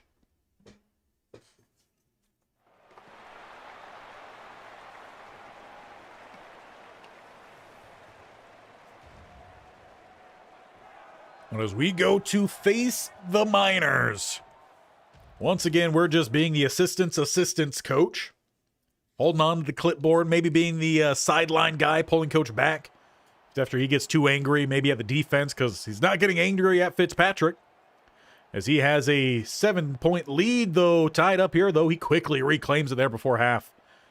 UTEP, though, keeping things close. They do take the lead here late third quarter. Win streak. Can we keep it up as we hold on to a 4-point lead, make it a touchdown lead? And indeed, it does continue. The Owls with a winning stretch here of 4 games, all under another quarterback. Not much here for Filippo. And it is a 2-touchdown day, though only 37% complete. Not looking great there. And Prince Thrasher, not the Thrasher I was thinking that might have been. So we ended up not going to UTEP, and they started a freshman instead. True freshman, it looks like. But Fitzpatrick continuing to hold on here to that starting spot despite low completion percentages.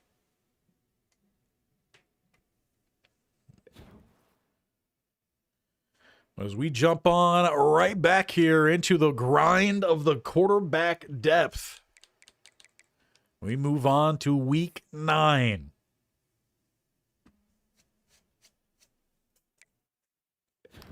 And PK this week, 4-3, so we are now above 500, going on the road to face 3-4 Western Kentucky. But it is back to practice, and I said we'd do something different this time. We haven't done option attack in a little while, so let's do a little option attack. Definitely don't have great speed of that running back spot, 42. Not a huge fan there, especially for this option attack. It's going to be PK on the keep as he looks for that corner. Doesn't quite hit it, doesn't get the block there either, but does pick up a good chunk. PK this time takes it to about the 5. We had far more success running this at Hawaii. This one outside, 3-4 to the house. Now I need golds here, so you guys need to do well. There's the speed we're looking for. Back to back for Cheeseman. Okay, that's not a fumble. Pitched it. Safety's taking a much better angle here. That, or maybe they are just indeed faster. Try the hurdle. Hey, it's not exactly a hurdle, but it works. Do get to the end zone. As we pitch this one out, let's go 4-7. Good little burst there. Good acceleration, and he's by Christopher. Bad angle. We do get bronze at least here. Let's go 3-4. Cheeseman to the house. That'll help us out. Want at least silver here. Anything more would be better. Good speed, Cheeseman. That's safety. Better hit or miss on if he takes the good angle. And that time probably should have kept it. Get this one outside. Cheeseman back to the end zone. And it's just a bronze for us. That's why I'm not doing that drill that often. Just doesn't seem like it's working as well for us this time. Minimal upgrade there. And yeah, Fitzpatrick didn't upgrade after that last time either. He's still sitting around that 4K mark. Weekly agenda. Imagine we're back to the 6. Wait for it to load. There it is. Do a little study sesh. A little leadership. Why is that so hard to say? Leadership sesh. A little bit more training here. Up to 7 skill point upgrade tokens. Whatever they're called. And to Kentucky we go. Still hoping one of these times we get the opportunity late in a game to come in, or who knows? Things happen. Injuries seemingly happen a lot more than they used to, or at least aren't covered up as much as they used to be. That mascot. But we don't care about the walkout, though we have been looking for schools to build up who do have good walkouts. Perhaps we could have watched that one. Not a bad-looking stadium here. Got some pine trees in the back behind the tents. Nice little bell tower. As it is a 7-point ball game here. Kennesaw in front. Now make that by 2 scores, 14 points. And through the third quarter into the fourth, Hilltoppers getting some points to rack up here, but 17-14, make it 24-14. And the win streak continues for the Owls as they make it now 5 in a row, one more, and they do become bowl eligible. If only it was PK helping lead this kind of charge. As for Fitzpatrick, another 50 sub completion percentage day, less than 100 passing, a touchdown and an interception. And running the ball, -5 yards, no touchdowns, no fumbles. So probably, again, not separating. In fact, maybe he took a slight step backwards this week. If we can really grind out some good performances in practice, who knows? Maybe we will have a shot come that final play, or not playoff, but bowl game perhaps. Give us something to maybe carry into the next season. Fitzpatrick, he is a junior, so he's not going to the NFL or graduating after this year. We'll just keep doing what we can do here. We're only in charge of ourselves. Everything else is just up to EA. But we'll show these large tennis balls who's in charge. Almost like a dog toy, really. One of those big Kong balls. Though those are typically red. Barely. Still counts. Double dodge. Dip, duck, dip, dive, and dodge. Haven't watched that movie in a while. There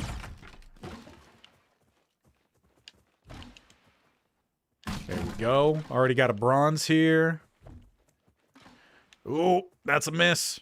Step up hit. Let's go. We need the golds here. We need the golds. We had 51,000 points last time. Dodge that. Need at least the 30K. Need at least a 30K. We're 6K away. A bullseye would send us by it. Not much that time. There's 30K. All right, we're good for the gold. And the last one is a big hit there. We take it to almost 42K. That should help us out again, get another big boost. We might just stick to that drill. Seems to be the best drill, honestly. For at least getting those golds. Big jump. And Fitzpatrick did, I think, slightly decrease there. Not a lot, but slightly. As we were trying to catch him here in the second half of the season. 6 more points. We'll do a study. I think we're actually going to go just with leadership and studying this week. Since we just now get that up to scrape by. GPA sitting at a 2.2. No NIL deals so far this year. As we now take on Middle Tennessee, who are also 5-3. 3-1. We are undefeated in conference play, so we are looking at a potential title game this year as well. Though, how much of that do we want to celebrate as we're not the starting quarterback right now? PK still has the option this year to find himself back behind center. But until then, he is straight to the sideline. As that drive seemingly got helped out by a penalty and only comes up with 3. We do find ourselves, though, up by 10 in the second. Make that up 13, 20. And we give up a safety and a touchdown to start the second half. 23-9 into the fourth quarter. And finally, Middle Tennessee putting up some points. They tied this game here late in the fourth. We're going to overtime. And Kennesaw State finds a way to pull out the dub in second overtime to become bowl eligible and keep themselves in the conference title race. Fitzgerald wearing that number 11 was the number we were given before we changed it. We're not even checking his stats that time either. We're just trying to grind through and be a good quarterback too here. Make sure everyone is ready, and we put in that extra work after practice. But 6-3. You know, we somehow lost to FCS East, and then after that, we've just been on a roll. And here comes Mary Porter. You have a test in our communications class. Are we ready? Let's spend... We were already going to do a study sesh, right? So let's do study moderately. And then those are the points we would have spent for that. We're going to go back to that practice here. Once again, we're going to go back to our favorite drill. Seems to be the best option here for us. If you guys have other drills that you do want to see, you could let me know, and we will run some of those. But as we're trying to get back to a starting spot here, we're doing the drill that seemingly works the best for us. Good hit. Good hit. Whoa, don't step out. Kept the foot in. Not a good pass, though we do avoid the sack. And then follow it with a bullseye. That's how we bounce back from the miss. 2 straight bullseyes. Let's go. And we avoid that sack. I don't know how. Come on now. Whoop. We missed the throw, but then we at least missed the sack. Okay, we barely clipped that one. Got to get to 30K here. Good hit. Not there yet. That's not what I wanted to throw. At 20. This one's going to come down to it. Probably one more. And that's not going to be it. 22-8. Not our best sesh there. Probably because we're spending time for that communications class, right? We're thinking about communicating more than we were about playing some football. Still a decent jump. Again, I was looking at that other screen there. So right now he's stuck at 4K, not really seeing much improvement. But we still are a good bit behind. But we did spend those points already for the academics, so we're going to skip on that one this time. And we're going to go leadership and some training. How many points does that have us at now? 8, not what we need. We need 12. So to New Mexico we go. We are already bowl eligible. We're just looking to keep ourselves in a spot for the title game. Currently undefeated in conference play. No thanks, though, to our man in PK. Not as fun. Stadium, though, doesn't look too bad. Well, once again, we know our job. Hold the clipboard. Watch this offense put in some work. Oh, it's mostly defense out the gate here. Finally, some points on the board as it's New Mexico with a 10-point lead. And no points for Kennesaw State through the first half. Struggling also in the third. Into the fourth, they do finally get that touchdown. Good news, their defense kept this a close ball game. But it looks like New Mexico State snaps the streak of the Owls at 6. Picking up the 3-point win. They scored all their points in the second quarter, and that was enough to see them through. Well, now I feel like we need to check on the stats of the quarterback. Fitzpatrick, please tell me, 8 interceptions. 1 touchdown, 1 interception, 50% again, sub 100 passing. And he's not doing anything in the running game here either. I think, you know, play hasn't shown much from that second quarterback of late. It wouldn't be a bad idea to give PK another opportunity. Not playing against Tennessee and Georgia. As we move on here to week number 12, a couple weeks remaining in the regular season, that is. Our academics look to fall there, so we do need to get back to some studying. Do you see your test grade? You crushed it. There we go. Crushing it. GPA increase. But we're going to go right back to the practices. What another pocket presence. We need to grind these golds.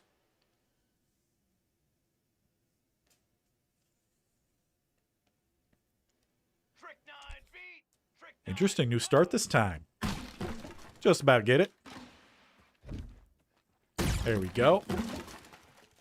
Ooh. Those sneaky slow ones. Hit it. Let's go. Dancing around. Moving till you grooving. Is that a High School Musical? I don't even know the last time I would have watched that. Probably some clip or something on Instagram or TikTok. Do have bronze.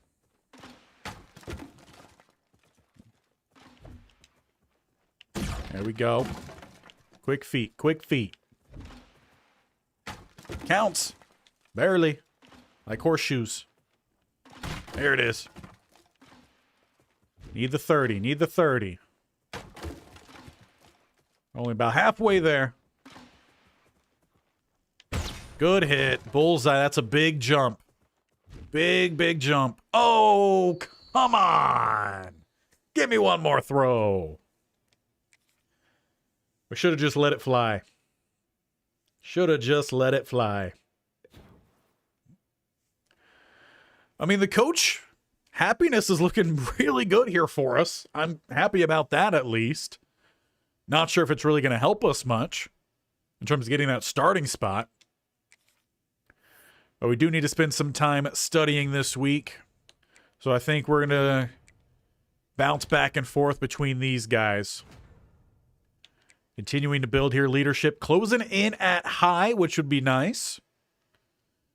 Right now the academics, though, also seeing the negative for coach. So there's just no pleasing the man. There's not much else we could do about it. To Sam Houston we go. Starting quarterback has been a little bit rocky the last couple weeks here for the Owls. Coming off a loss as well to New Mexico State. And that puts our title berth, at least, in jeopardy.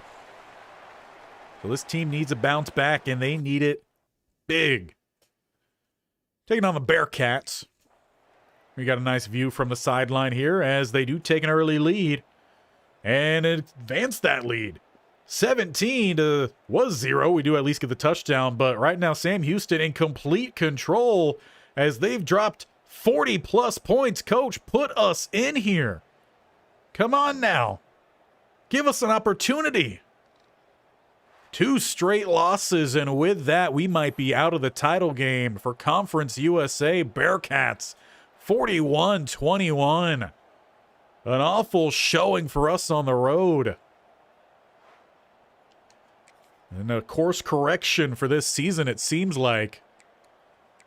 As for Fitzpatrick, 39% complete. Does go over 100 this time, but 1 touchdown only, no interceptions. Did have another rushing touchdown, though, but on negative yardage. I mean, I can't say it's impressive play.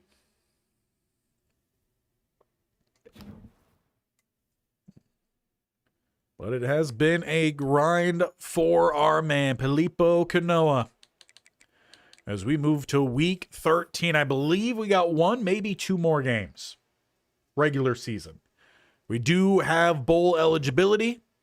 We'll check in on the conference standings right here after Mary Porter. I understand you have a major project due in 2 weeks in your literature class. How many classes are we taking? You should come in this week. Do half of it? If you turn it in early, you can get your grade back early as well. We'll do half of it. Let's see, what are the conference standings looking like here? Conference USA. Well, we've got a bottleneck at the top between Kennesaw State, Middle Tennessee, Sam Houston, who just beat us, putting them in at that 2 spot, and New Mexico State, who beat us. So unless these guys lose their last couple games, if they even have a couple games left, we are indeed out of the title game. So what's that looking like here? We are headed into our last game. As for Sam Houston, can't easily check theirs from just that screen. All right. We'll scroll. Sam Houston, they have just the one remaining too. So it looks like indeed we're just about out here. They would have to lose. We'd have to win. And then maybe we've got a shot. Maybe. Because we already have the head-to-head against Middle Tennessee, I believe. Yeah, 38-30. So there's a chance we could still make it. It's just not a high chance. We've got a home game against Louisiana Tech. We got to win this one. It's as simple as that. But right now, we're going to continue grinding with our large Kong tennis ball launchers and some targets that appear out of nowhere. Here we go. It's VR training. You know, that's what we're doing. It's new technology. Nailed it. Nope, get in the box. It's not a box. It's a circle.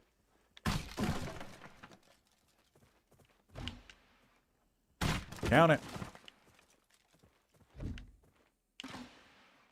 Count that one for sure. Bullseye. Not a bullseye there. I think we got blue ring.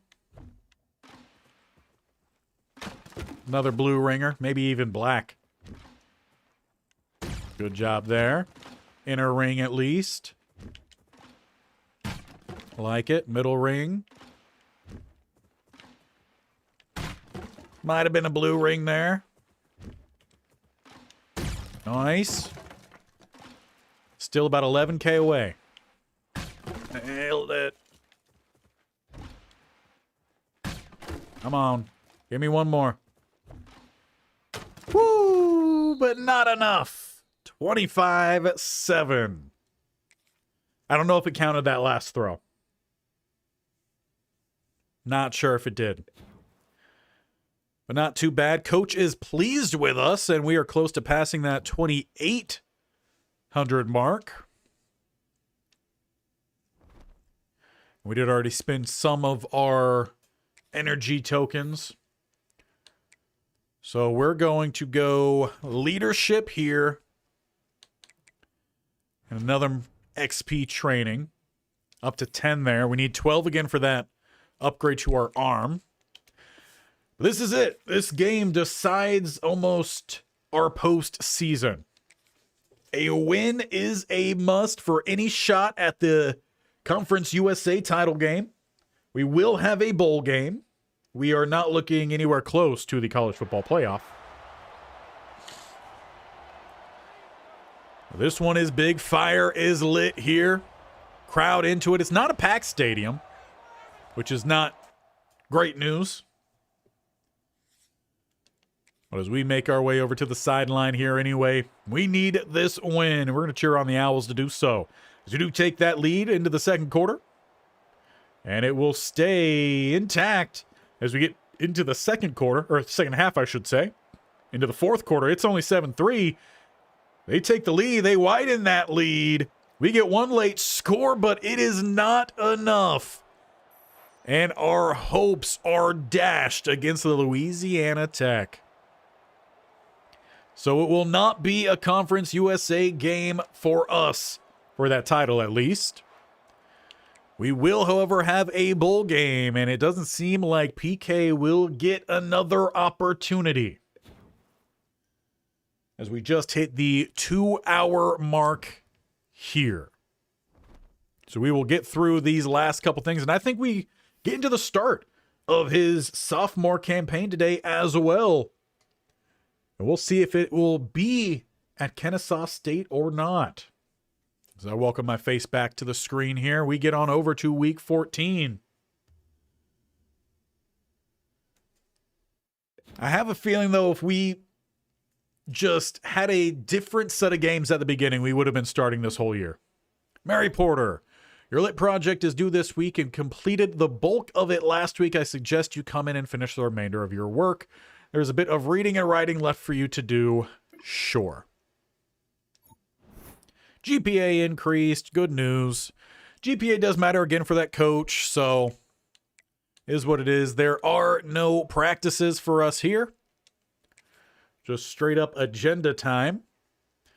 We will do a study sesh. We will do a leadership sesh. That was a big jump, though. I feel like it was lower than it should have been. And do we try to get that up to high here? It's close. And we do just sneak on in. So now we're going to get the +3 for Coach Happiness and over a ×1 for our Team XP. Not that we're really doing much with that. GPA at a 2.8. Fine by me. Well, let's advance to the next week, and we're going to find out what bowl game we're going to be watching from the sidelines soon. Exam week as the academics drop all the way. Jerry Mack, it's Coach. Hey, Kanoa, just want to let you know that the entire coaching staff has been very pleased with you lately. You've really stepped up in the last few weeks. Keep it up. Confident answer. You know what, Coach? That's what I do. Been doing it all year long. Coach, trust increase. Great. Mary Porter, your final results are back. You got all C's. Solid. Don't forget you have some outstanding work that needs to be completed for some classes, blah, blah, blah. And weekly agenda. Though they said that last time, then we weren't able to do anything for the studying. Though I guess maybe we actually are able to do some studying. Coach Happiness -3 from the academics. You know, it is what it is. We're going to go with a nice boost there. A little leadership, continue to boost that one up. And yeah, we can't actually spend any on the academics, so I don't know what the lady was talking about. Let's go leadership. Probably should have seen that one first. We're just going to continue to do leadership then. Coach likes what we're doing. The leadership is helping us out with that. It's something we didn't do at all in his freshman year, so perhaps that was a reason. One of the reasons Coach didn't like us, especially using Quizlet. I blame McKinsey. And nothing new there, but we do actually have a practice this week. So we had a little bit of a week to rest up. Do another pocket present. See where we find ourselves before this game. Though I don't think you can move up past your quarterback and get into the starting spot. I think there has to be some sort of battle that takes place beforehand. And that would, I think, be the next week. Again, first time running through a Road to Glory since NCAA 14. So, by no means am I the expert, as I'd hit just the black ring here on, I think, our first 3 throws. And then take the sack. Do just miss that one. Though we do need the golds. That's a good inner ring. A little slow on that release, but it hits for the bullseye. Take that one, too. Only about 6K points here. Need a lot more than that. There we go. That'll help. About 5K and just bullseye. Not a great throw. Flips it. Get 800 for that. We're at 1,500. And it will be 1,700 for us. So not a great drill there for us, but better than nothing. We've had far worse. And we do get by the 28. And Filippo did move up well past... Not Filippo, that's us. Fitzpatrick did move up well past the 48. So it's definitely his game for sure. We're just doing what we can here to maybe set us up for next year. Let's hit... We want another one there. No, we got the 12. So we're just going to continue grinding the leadership then.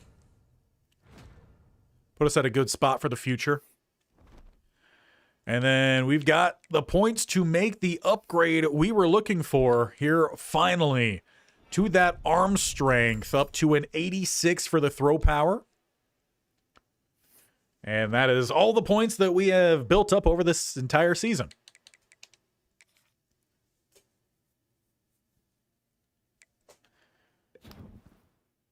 High risk of injury. I don't know how, honestly. Joshua Moore is the Heisman. Wide receiver. Not too often you get wide receiver Heismans, at least from what I've seen. And we've got the Independence Bowl against BYU. I will love to see here what Fitzpatrick can do against BYU, as that's the closest caliber team he's got to play against, even though it's really not anywhere close to what we had to do against Tennessee. Maybe closer to Tennessee, but definitely not Georgia. It looks like we got one more practice for the year. What are you guys thinking? Do we stay at Kennesaw State, or do we look to transfer again? Do we just simply look to transfer every single year? Is that even going to be an option here for us as we do hit the first two? Good hit that time. Inner ring, they count it, not bullseye. Close again, but they count inner ring. Just missed it. And we're going to take the sack there as well. And we just clip it, so basically net even there. We need to really rack up some bullseyes here if we were to have a shot at the gold. We are not even past 5K on points yet. There we go. Good hit there. Just counted as inner ring. Lower outer ring maybe there. Go. Bullseye. Okay. Don't know why it all went quiet there. Pause for dramatic effect, I guess. There we go. We got silver. 21-7. We'll take it. With how that one started, we'll take it.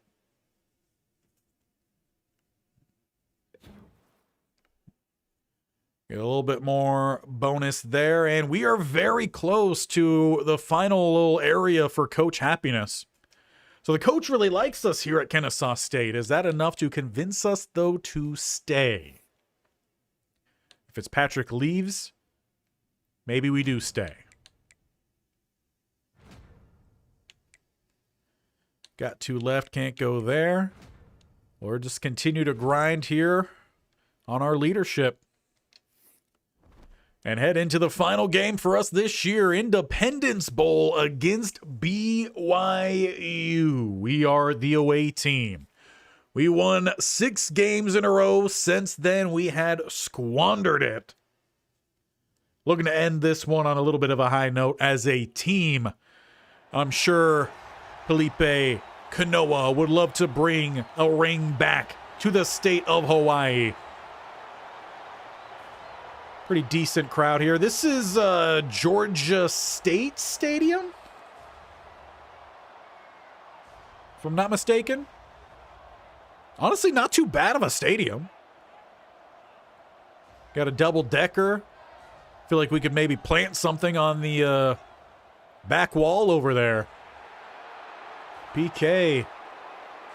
He would sure love to see some of this game. And, you know, I would hope that coach would let him if things get a little bit out of hand. As the crowd cheers, PK heads to the sideline, picks up that headset and clipboard. Help to do what he can here to bring his team a win as they start with a field goal drive. BYU through the first, does not get any points on that board. Kennesaw State opens up a 10-point lead Though a late touchdown in the first half has it 10-7, and BYU does take the lead, carrying that into the fourth quarter. Does not look like there's going to be a chance for PK to see the field as BYU takes the Independence Bowl. And the losing streak continues into the postseason for Kennesaw State. Perhaps some fans would be wondering what would have happened in the second half if PK found his way back out onto that field. Maybe some rumors going around that he just wasn't given the opportunity after that early start. Fitzpatrick, 37%, only one touchdown, sub 100. Gotta wonder what could have been. But that is the season wrapped up in a bow. And it's to the off season where decisions will have to be made for PK. Does he stay in Georgia with Kennesaw? Do we look to transfer yet again? Hawaii to Kennesaw State? Does he look to maybe go back towards the West Coast? What teams give him a starting spot and a chance to truly prove themselves? As we end the year, we will find out right now. As it stands, again, looking at the roster, Fitzpatrick is a junior. Most likely he'll be sticking around here. Unfortunately, there's not a way to exactly tell, at least from that screen. Overview, yeah, it doesn't give us any sort of the breakdowns of if he's happy here or if he's not happy here. So there's no telling. He could be looking to stay as a senior. We would be once again fighting for a starting spot as a sophomore. Or do we look to move on? Teams that are interested in PK. A lot more teams interested in PK. We could go be a starter in Pullman for the Cougs. A starter for Utah State. We could be a starter for Western Kentucky, maybe get a revenge game on Kennesaw. A starter for Northwestern. Job security there, very high. They do not have anyone, at least right now, higher than us. That could change. We chose not to go to UTEP. We could be a starter there. Starter at Nevada. Starter even for Wake Forest. UConn. Charlotte. Wyoming. Is there any big-time school, though, that has some interest in us being that starter? It looks like we could go to Baylor. It's not a locked-in thing, but we could go to Baylor and be a starter.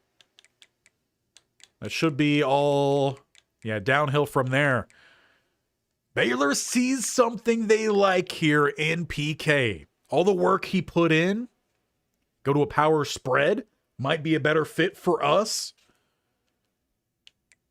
I think there's another move that might have to take place here.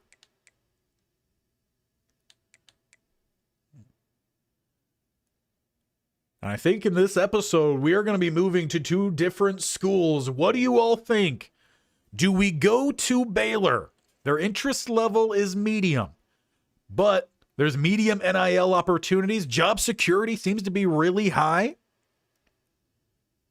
They don't have a quarterback that's at higher overall than us. They have a quarterback that's the same overall than us right now. Again, that could change. They are the highest level. Wake Forest maybe semi-close. 77 overall, though, not really. Northwestern would probably be the closest other option. What do we think? Northwestern? Do we think Baylor? In fact, I know there's a way to do this. Let's start a poll. Baylor or Northwestern?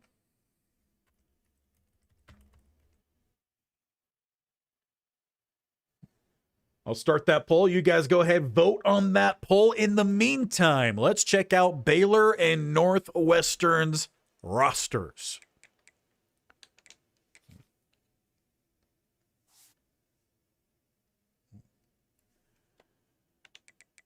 go check out Baylor here first.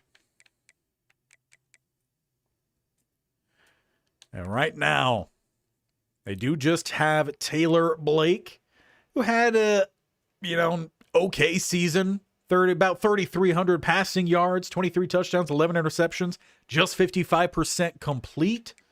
The other quarterbacks did not see the field. Blake will be a senior as well as Bennett. Receiver-wise, Jadon Porter will be graduating. Luke Brown may be looking to stay around, but he's not a high overall guy by any means. Granted, we saw what Kennesaw State did. They brought in a lot of receivers. They have a couple tight ends set to graduate, 3 tight ends set to graduate. Offensive line is okay. What about Northwestern? Northwestern, though, a little bit more of a higher academic school.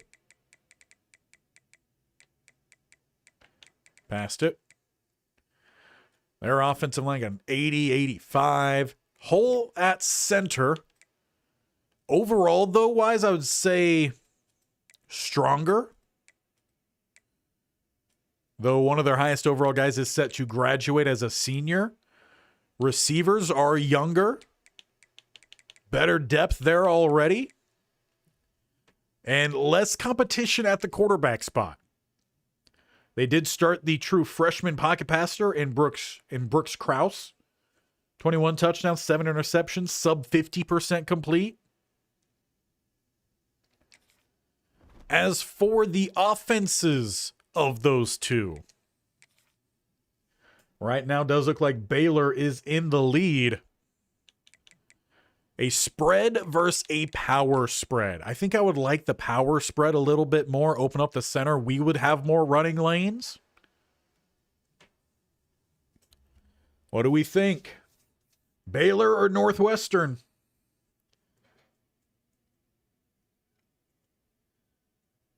Sol Diablo, what star rating is U of A? Sure if they're on here.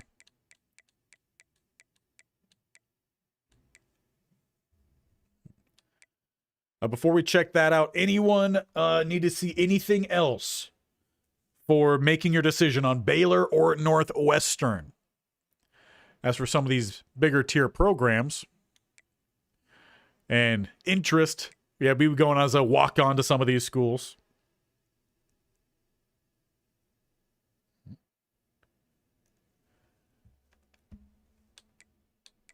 Any 4 stars that maybe we want to be a walk-on? Bench guy at Pitt. Yeah, not a whole lot of options there. Could be a starter again at Baylor. That's probably going to be one of our better options. Stanford even has us as a walk-on.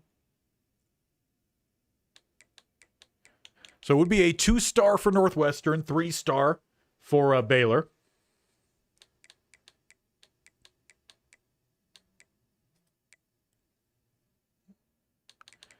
As for Arizona, they are a 1-star, 1.5-star. And they would be a 2nd string for us, or we would be a 2nd string for them, I should say.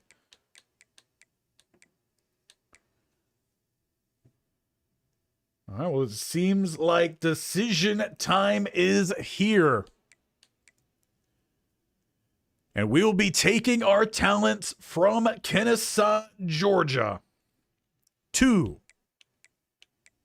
not Illinois. We will be go. That makes a lot of sense. We will be go Baylor Bears. And we are going to see a big jump in team overall skill set. Yet again here, we are going to pause, take a quick thumbnail there. We be go Bears. And Filippo Kanoa finds himself on a new team listed as the starter. And on top of that, at a much better school than Kennesaw State, where he was sent down. Alabama does win the national championship here in the 2nd season, 24-17 over Miami. So Miami definitely hanging around in the top every single season. Let's see, quick college football bracket. And we will jump into at least the first couple games or so.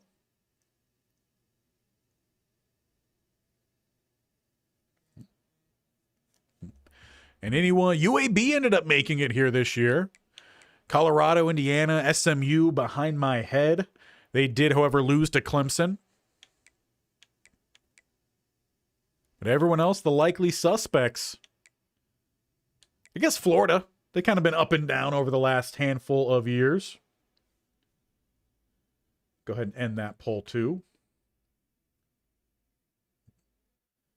All right. Well, once again, new dorm looks like the same. Different bed sheets, different colors around the room, but outside the window still looks exactly the same. And the uniform, you know what, still looks good enough.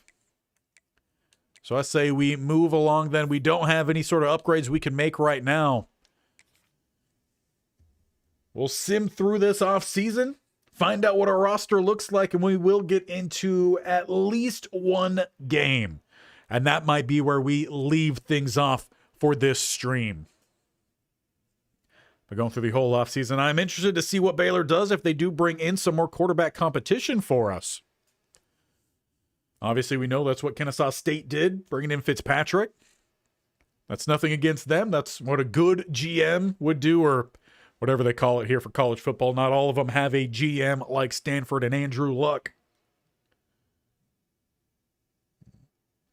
Yeah, Baylor's saying is Sikkim. Yeah, we just really messed up on what we were saying when we chose Baylor. But yeah, Sikkim Bears will be what we're going to try to do this year. Hopefully, in his sophomore redshirt campaign, Felipe does stay as the starter the whole time. Let's check things out here. Week 0. What does the roster look like? It looks like we did stick with number 3 as well. And they did bring in multiple other quarterbacks. PJ Hatter, Gail Ochoa? And then Taylor Blake takes a jump above Filippo Canoa. So definitely some competition for us. Receiver-wise, honestly, probably it's worse than what we had at Kennesaw State. They went and recruited so many quarterbacks, they forgot about recruiting receivers for them to throw to. Offensive line, though, not bad. What does the depth chart say? Who's your starting quarterback? It is PK for week 1. Once again, we have to prove ourselves. There's a lot of quarterbacks hot on our heels. So let's jump into our first practice. Get prepared here. We're going to do the passing skeleton. We're going to shake it up this time. We got a new offense, power spread. Got to learn it a little bit. And already we got some drags here. That's what I like to see. Squeeze it in between the blocks. Start with a quick hit. That's not going to help out. We need to avoid that in the game. We don't have the arm strength for that. That's something I need to remember. PK does not have a strong arm right now. So we need to do a little bit more of leading receivers. You kidding me? That's not my fault. We'll fire that one in, though. Find the tight end. Man, that's rough. At least we got that one by the line. It's not like our quarterback is short by any means. He's 6'1". Good release there from the tight end. But he's got no hands. At least he holds on to that one. Took us way too long to get the touchdown there. Squeeze that one through. Yeah, I don't like this drill. I will say that. Not a big fan. Feel like the points don't match how this thing actually ran, or actually how it runs. There we go. Look at the touchdown there. It's only 400 points. You just don't get as many points as you need to get the gold, it feels like.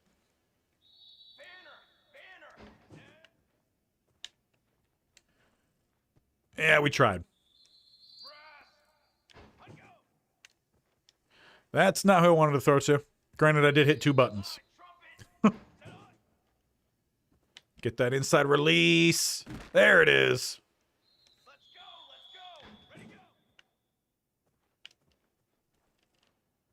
Easter would drop that one in, but that's the final play. Yeah, we're going to avoid that drill probably for the rest of this series and any other quarterback series. You just don't get the points you need to actually do anything on that. We already lose some ground here before we even get into the game. So that's a great start. Weekly agenda here. We will get another practice before the game. We'll get a study sesh in. A little leadership sesh. I feel like we need to get this already up to high. So let's just try to grind that to the high point. And we just sneak into that, so we do get the coach happiness there, which I think is a good place for us to start, to give us a little bit of some leeway on if we do eventually have some turnovers. Hopefully some actual touchdowns, though, this year.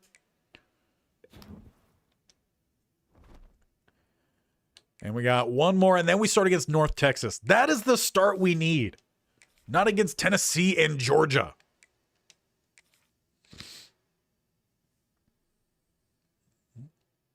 But, hey, even then, we still found ourselves an upgrade this year. So that's big. A little low there. There we go. That's what I like to see. If we just try to stay close. Well, then we take a sack.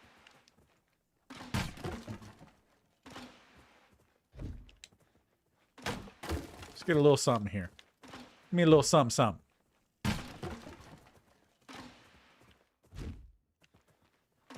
There we go. That's a better one. Again, got to get to 30. Run away. A lot of Y in this one. We do get the bronze there. About 20 seconds to work with. Good hit. Have we had a B yet this whole time? There we go. And we just clipped the black. Okay. Not the best. Could have been worse. There we go. That one's better. We are in bronze, about halfway to the 30K point. And we're just going to stick there at the 17-4. At least it's better than the first drill we did here. Cook Games, what's up?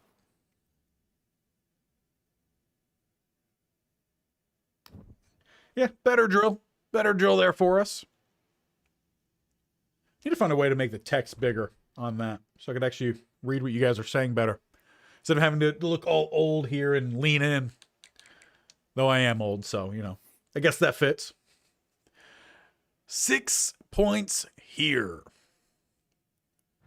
Baylor, I think, you know, they got some decent academics from what I remember. Now, I don't want to have any wear and tear going into this game, so I'm going to avoid the training. We're going to go 2 there, and then we'll hit 1 for each here. Feels like a good place to start. Coach Happiness is at least a +0 there, so we're not losing anything. That feels good to me. And it's time to get back behind center here. This time, as we got ourselves a softer opening game. Sol Diablo is the power spread. Utilize the running back and tight ends with the drags like the West Coast offense. It should a little bit.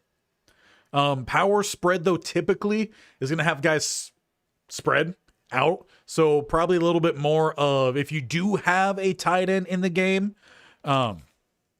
almost like you're running more of a 10 personnel, but spread. So your tight end will be spread out as like a slot receiver. So 2 either side to open up the box. And then you could run a lot more heavier runs down the middle. If you want to run some ISOs, inside zones, you could run. If you've got a decent enough guard with some speed, potentially even tackle, you can run some counters or powers. But it basically just spreads out the defense, opens up the middle so that your power back has to just run over one guy and then he could just run for 15 plus yards. For PK, we hope that means we're going to pass the ball more successfully, spread out the defense, and open up some running lanes for ourselves down the middle. That's the hope. as we get into the first game here for us at Baylor and the last game for us here today as we begin our sophomore campaign. And this time it is at home, Baylor Bears, Sic 'em Bears, as we welcome in North Texas. I don't think these teams are that far apart whatsoever. In fact, I'm pretty sure I've driven by both of these teams' stadiums in, I don't know, a couple hours maybe? It's been a few years. But quarterback one, PK, and he hasn't seen a stadium this big for his own team, that is, in his entire collegiate career. John Eddie Williams Field. PK here to show that he is not the same quarterback that he was back against Tennessee and Georgia when he was the quarterback one of the Kennesaw State Owls. And we're going to start with a play action wide receiver in. Again, I need those drags. You're just talking about the drags with the tight ends. Well, yeah, Brown here does have a drag. Well, play action. That's where I'm going to go right out the gate. All you need is about 4 yards of play, and you are good to go. And we do pick up for our first play. Not Kennesaw State, so used to saying that. North Texas here, looking like they're playing a bit of a 3-3. At least the way that they are lined up there as we roll outside. We're going to look to go downfield for our running back, but we needed about 7 more yards of space on the outside. But it wasn't a bad throw from PK in terms of he didn't leave it inside where it could have been picked off. Hard count, no one offers. Waits for that drag to set up, and it's close. Break that tackle, get that first down, and scoop forward by the 50. It's a first down plus side here for the Baylor Bears. PK has him going, hurry up. You know what? He looks good here in this green. A little bit better than he did in the Hawaii green, even though they're probably not that different. No offense to any Baylor or Hawaii fans. See if we get Hilton with a nice release up the seam, though it is single high. Nope. Give me that drag. All right, number 90 whatever. Who would have thought that a DT could jump that high? Do have an RPO drawn up here. We still don't have any audibles. I will hand this one off. Let the line pick up the little bit of blocking that they do, and we'll go hurry up off of it. Quickly back to the line as PK is still looking for his first collegiate touchdown. So he rolls out. He's got a receiver. He finds Hilton to about the 30. Already, though, he feels a little bit more comfortable in this offense. Might be just because of the fact he has a little bit more time to pass that ball. Quickly, though, he fires it over the middle, but it's dropped. They're going to dock him points on that. PK didn't look too happy about that. 3rd and 6. And the running back moves early. Make it 3rd and 11. Come on now. What do you got here for us? We do have more play calling options at least. Now 3rd and long, split backfield. It was Dodds who jumped. He's going to be on the right side split. It's definitely a 3-3-5 look here for North Texas. As PK looks to roll out right side or left side. I know my directions. He dumps this one off, and it is close. 4th and 3. And it looks like he's calling hurry up here. Trying to get back to the line. Risking it early here. As they do bring that blitz. He rolls back to the left, throws, it's caught. Hilton first down to the 18. It's a red zone trip here for the Baylor Bears as they stay aggressive their opening drive. More play action. And it's going to be a quarterback keeper up the middle inside the 5. He scoots. Gain of 14, PK.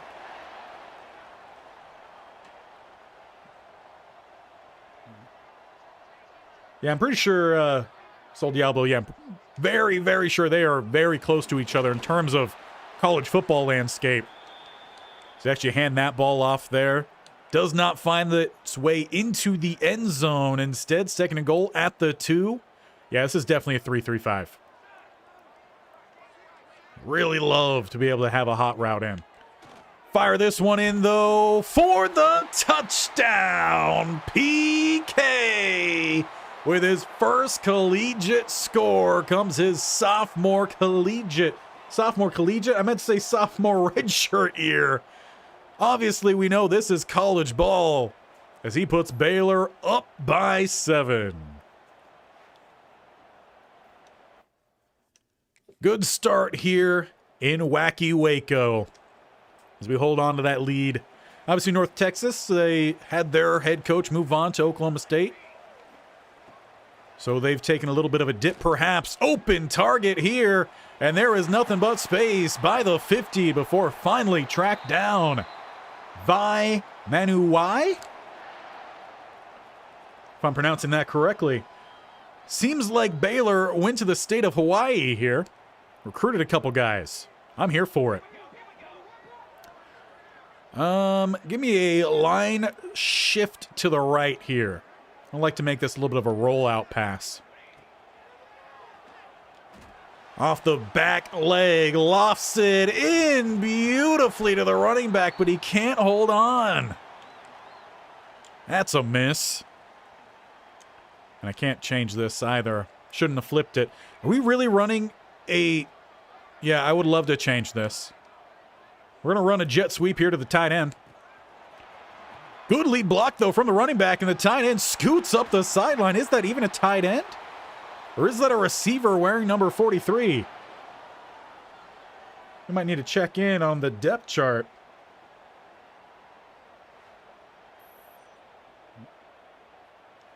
Luke Brown, he is a receiver. Okay. So we just got some weird numbers here at Baylor. I guess that's what happens when you got NIL guys. A little bit more play action. Open target in the flat. Dump that one off. That time it's got to be a tight end. Second and inches. You know what? We'll give Hill the ball here. Get a good double there in the middle. Good. BK barking out some calls here. Taking command. Hill, you've got 8 different lanes to choose, and you chose the one wrong one. Might be slight exaggeration. 3rd and 1. Hard count, no one jumps. They bring the blitz, fullback picks it up, and it's a delayed, but it does work for the first down. Dodds converts here for Baylor as they look to take a 2-touchdown lead. Not the pass I meant to throw. They switched the numbers on me, or the letters, I should say. I wanted the man in the slot on the other side who was wide open for the touchdown. Instead, it's an interception here for PK. And there's no replay on that? No. Okay, well, that's fine. We don't need to see that again. Just trust me. I had a touchdown on the other side. They switched who it was, and we throw the pick. A wacky start here for us. Looking to avoid a sack, and honestly, close to a completion. Here we go. We've got a mesh. Hard count, no one jumps. Over the middle, fire that one in. That's the guy who I'm pretty sure I wanted for the touchdown. I guess at some point you just got to let that in and out of your head. 3rd and 3 here. Hard count again, no one offers. They bring the blitz off the right side where here goes PK as he scrambles, splitting the tackle, falling forward by the 30. Haven't seen too much scrambling from him, but it does look like he's put on a little bit of some weight. He looks a little bit bigger this year. As he scrambles again and picks up yet another Baylor Bear first down. Those are the lanes he wants to see and takes us through the first quarter. Baylor currently up by 7, a touchdown and a turnover so far for Felipe Kanoa.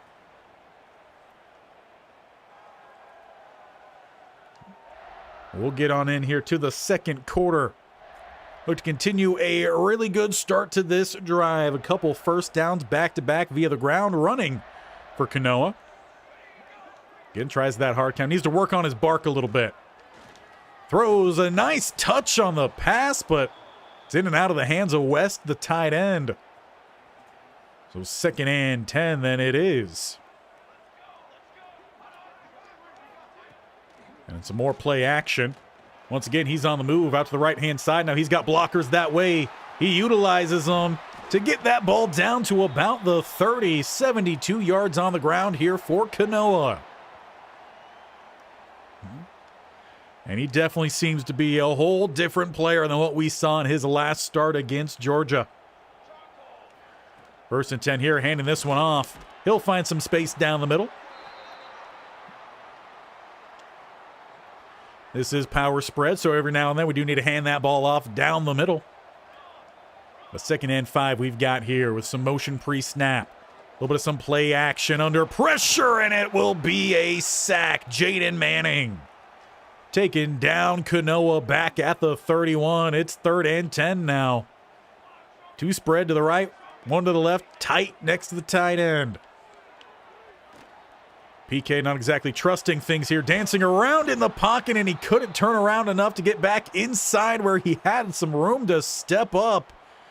Loses 10 and really pushes back Baylor. And they don't even get a field goal off of that. They do, however, get the ball back rather quickly.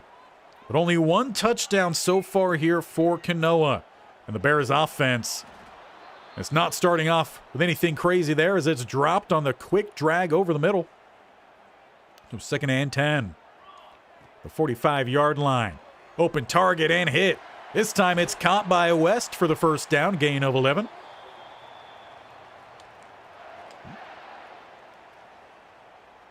At the 43-yard line, it's twins both sides. And some more play action. Rolling out to the right-hand side here. No one quite getting open. Kanoa will step up, get what he can. At 62 yards on the ground now after taking those sacks. They'll go back to the air, and once again just happens to get that one out. 87 has shown some shiftiness out there today. Breaking a couple big-time tackles. And it's down to the 24. More play action here. PK does look to step up. He's not extremely fast. He's not extremely elusive. But he's a guy who could pick up some of those quick gains right up the middle. So once again, they go back to the pass. Again, it's another drag. Held on to West. Though he appears to be a little bit banged up after the play. Don't tell him, though. He's celebrating the 1st down. 1st and goal, Baylor Bears. They do bring in Dodds here. Left side of Kanoa. And he cuts back left. That should have been a loss of a couple yards on the play. Instead, he turns it into a gain of about 3. That's a flip of about 6 yards to the 6. And another spread look here for Kanoa. 2 out to the right. And he's going to let that one fly, but he places it well. It's a touchdown for wide receiver number 43. 2 touchdowns on the day for Kanoa. It's Luke Brown with his 1st. Nice touch on this ball. A little wobbly, but kept well away from any defender that could have possibly made a play on that one. That's what we like to see. 14-0 here, and we get the ball back quickly. As it looks like it's because of a turnover. We're starting at the 5. 1st and goal. Twins either side. We're going to set up a halfback screen. But 36 is all over that one. Give me an RPO here. Backs us up just outside the 10. Probably going to be a handoff. Yeah.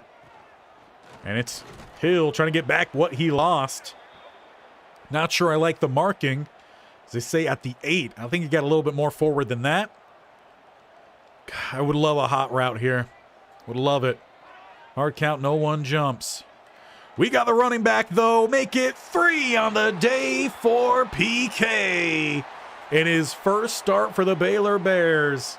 He's thrown just as many touchdowns as he did interceptions in his first 2 career starts combined. Joseph Dodds on the other end of that pass. Baylor goes up 21-0.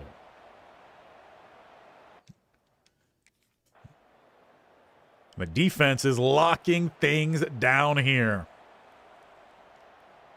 Single high. Again, I would love an audible. Not the play call for a double or a single high. We'll have to do this check down here to the tight end. Get what we can. Again, 3 to 4 yards per play. It's not bad.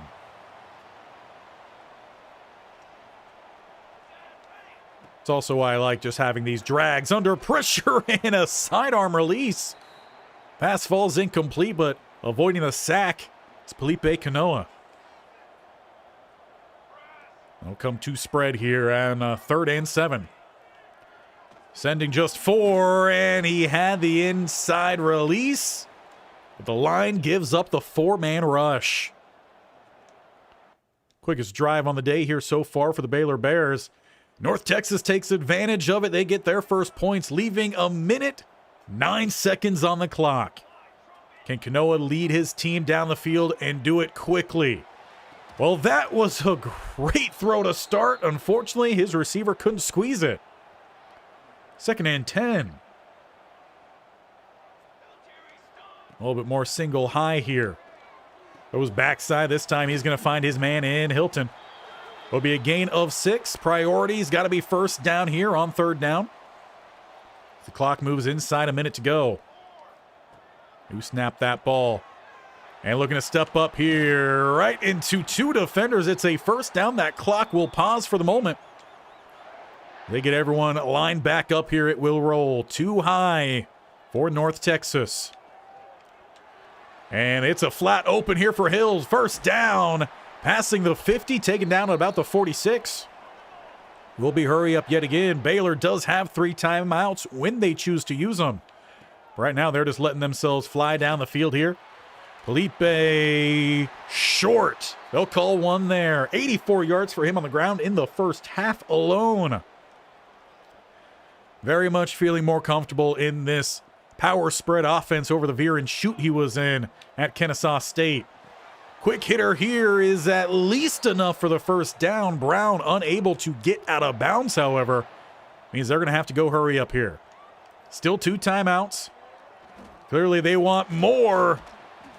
The sack comes in. Quick rush around the edge there. North Texas, Mean Green getting some pass rush on this Baylor's line, who does have a couple weak points. Right guard and center are their weakest links. 15 seconds to play with here for Baylor. As Felipe once again steps up here and will come up a little bit short. You can take a shot towards the end zone here, but then you might need to settle for that field goal. Oh, it looks like coach is going to pull him there. So a field goal set up before the break and right on into the second half, where Baylor gets the ball rather early. 7.5 minutes is where they begin. Halfback screen out to the left-hand side here. Cut back inside. You got a bunch more blockers. Unfortunately, he doesn't. That is just a gain of 1 on the screen. Right back to the air here. Under pressure. He finds his target late. A little bit behind Hilton, but he makes the adjustment for the first down. PK. Keeping your head on a swivel. Can't even flip the formation. Come on now. Fire that one in. There we go. Good catch. Break the tackle. Brown. Close to another, but a little bit short. Now we can flip the play. There we go. Right back to it. Another inside release. There we go. Just kidding. Brown can't hold on. Jet pass fake zone. No, I actually want a run here, but we don't got that, so would like Coward. That's an interesting name. That's who I would like on this play. There we go. First down. Baylor Bears at the 45. PK catch and release. They're playing a little bit of some hot potato. Off coverage on the outside. Find the quick hit. There we go, Hilton with another nice gain, left side. Now we could actually have a run here. We did end up changing the wear and tear. We just weren't able to actually play in any games to find out. We have done that here. At one point, we did have high injury risk. We're at medium now, so good to see that halftime did provide a little bit of some recovery, something to keep an eye on. Again, if you guys have any wear and tear sliders you like or have some that you've seen, let me know. Nice loft here. Diving snag, though. Coward. Wasn't afraid to go get that one. I mean, that one was just literally laid right out in front of me. Double pun. 1st and 10. Open target. Little sidearm delivery. Coward. Just short. Down at the 1. PK 271 yards through the air. 3 touchdowns. And an A- grade here. As he hands this one off, it's Dodds for the touchdown. Baylor Bears into the end zone. Great start here to the second half. And I just realized I made the thumbnail for today. And when I did so, I was like, I'm going to add in a little bit of some yellow.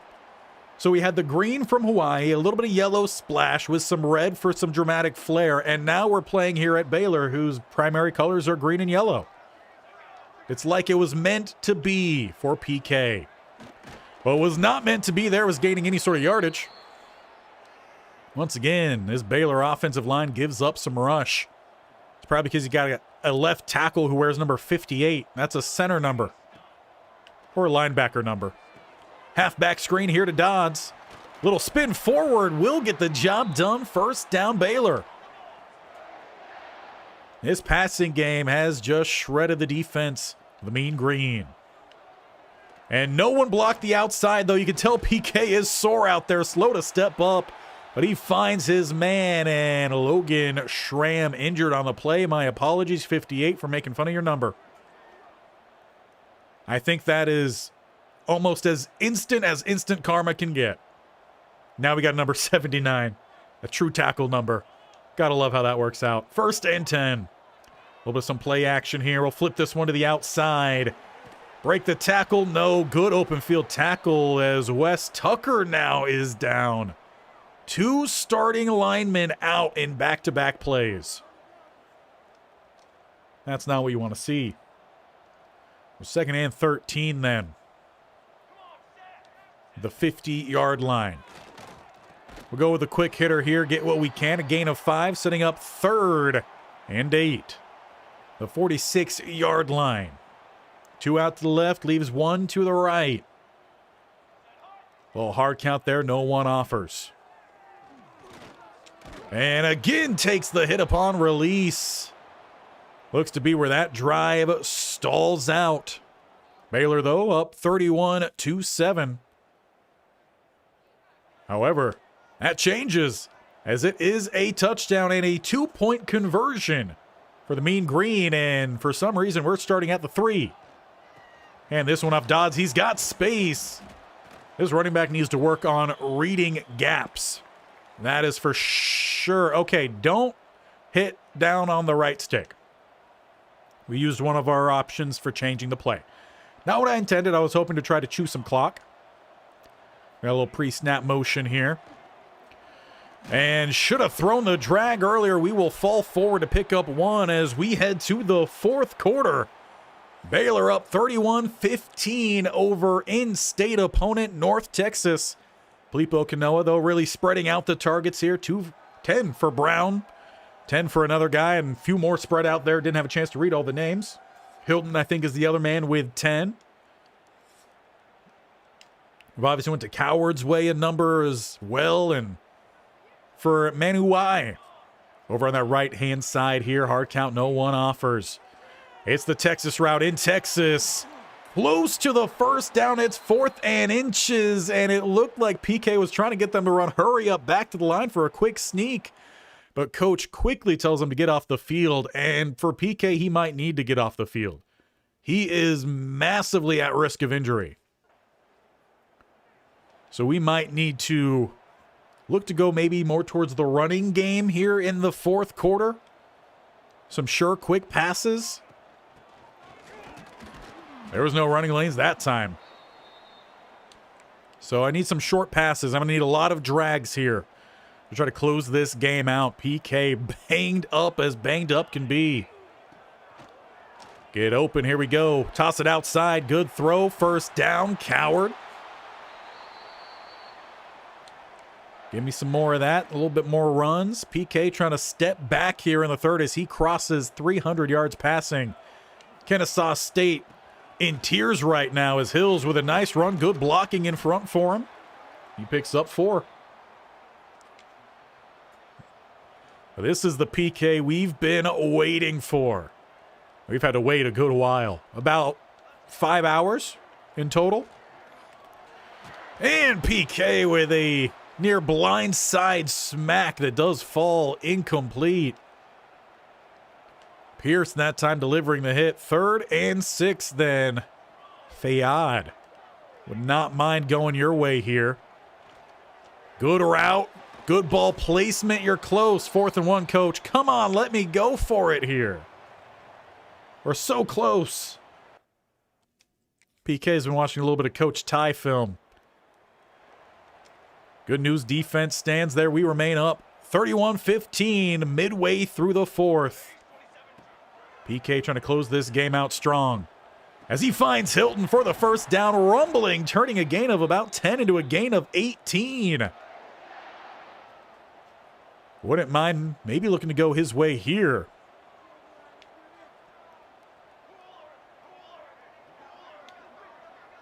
Okay, new screen. I haven't seen this before. Yes. Give me that release back in the end zone. We needed a little bit more on it. I hit the button earlier, but it didn't read it.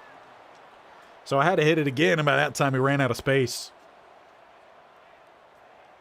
We do have a 2nd and 10 here. A little pre-snap motion. And they're all over that one. We're going to lose 4. PK a little bit banged up here, so not trying to press too far downfield. We don't quite have the health for it. Dodds here, though, on the screen with a nice juke slipping by for the first down. PK looking for his 4th touchdown of the game. Manu Y here? Perhaps not. And a little slow first step here. PK will scramble to the 4. Looks like we'll have to hand this one off because we're not going to look to run right now. You can tell PK out there, he feels something wrong with that hip. He's trying to shake it loose. But it's Dodds diving in for the Baylor score, and that should just about be the nail in the coffin in this one. North Texas trails 38-15 with 3:19 to play. And I wouldn't mind seeing PK go ahead and ice up on the bench the rest of this one. No, coach says no. You're right back on out there. We're not done yet. Can't tell if he's trying to hit that hip back in place, what he's doing, but he's smacking that left hip of his. Look to go with the screen. Get a big block there, 62. If only Jade Manning wasn't so quick to react, we would have had a lot of space. That was Nate Maddox. He probably would have had a touchdown. Get Manu Y here in motion. That could be a really interesting play. Let's hit him downfield at the 30. Taken down just before the 20. You thought we were going to sit down here inside 2 to play. You'd be wrong. Hurry up as well here for Baylor. Go with the check down. Get another catch for Coward as he takes us inside the 15. I love all these meshes. Such a better fit for at least me, a.k.a. PK, than the veer and shoot we had with Kennesaw. To Hilton. He's down at the 5. 1st and goal. Let's go a little RPO setup here. See what the matchup looks like. This would probably be a play I would check out of, but instead we'll just hand this one off. Hill, left side, down to the 2. That's some clock run, coach. What do you think? Some more RPO? One-on-one, perhaps, out there? We don't get the block out there. We'll hand this one off in. Hill will get a unneeded diving touchdown. But we do add one more on here. We drop 40 on the mean green. And now can we go hit the cryo chamber? Yes, we can. PK with his first collegiate win is a big one.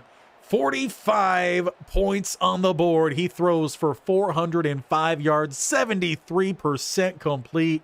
3 touchdowns. Let's forget about that interception because it should have been a touchdown. I just clicked the wrong button.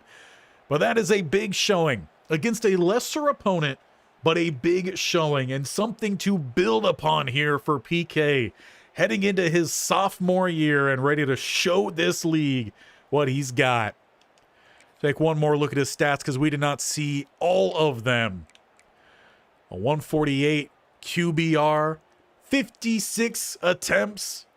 I mean, you're going to have a lot of wear and tear if that's the case. That is for sure.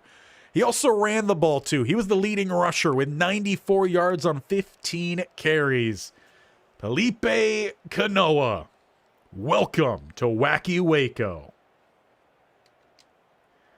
Edward Kelly coming in saying, looks like the best quarterback Baylor's had since RG3. That's a big note here to put on Felipe under one game, but that is what we like to hear, and I'm sure that'll only help him moving forward. But now moving forward, we really need to focus in on his health. So that's going to be something to keep our eye on. Extra plays increased. Can we get some audibles, some hot routes? That would be great. We will go ahead and sim on over to the next week and get us set up for the next stream, which will be next Sunday. Make sure you guys are here for it. Hit that bear icon in the bottom right corner if you have not already to subscribe. Tick the bell icon down below to be notified of when all the things happen on this channel. Video goes live, polls posted, obviously, when we go live here for a stream. And if you enjoyed, make sure you guys are hitting that thumbs up. And if you have the option, there's a hype thing. I never have that option, but if you do, it's a great way of helping small channels like this build. I think you have an X amount you can give out per week. So if you are watching any small channels, not just talking about mine, but any small channels, help them out by hitting those hypes. It's just a really nice thing to do for these young, I can't even say young, but small channels that are trying to grow, because it is hard with the YouTube A word, you know, can't say that. Otherwise, they don't let anything happen. But we will be tested next time as we open up with a game against Oregon. You know, Edward Kelly here just coming on in saying, best quarterback Baylor's had since RG3. Well, we're going to find out next time if that's true or not, taking on Oregon. Because the last couple games we played against teams of this level, it got us benched at Kennesaw, and we did not see the field the rest of the year. It'll be a big test next time, for sure. But that, again, is where we're going to look to leave things off for today. Again, let me know anything about wear and tears. If you guys have a slider set for that you think would really work out well, or what. As it looks like right now, we are stepping into this next week with severe. Obviously, we can take down some of this by spending some of our tokens for recovery. That means we're going to have less time to do any sort of leadership, XP gains, or studying. So let me know your guys' thoughts on that.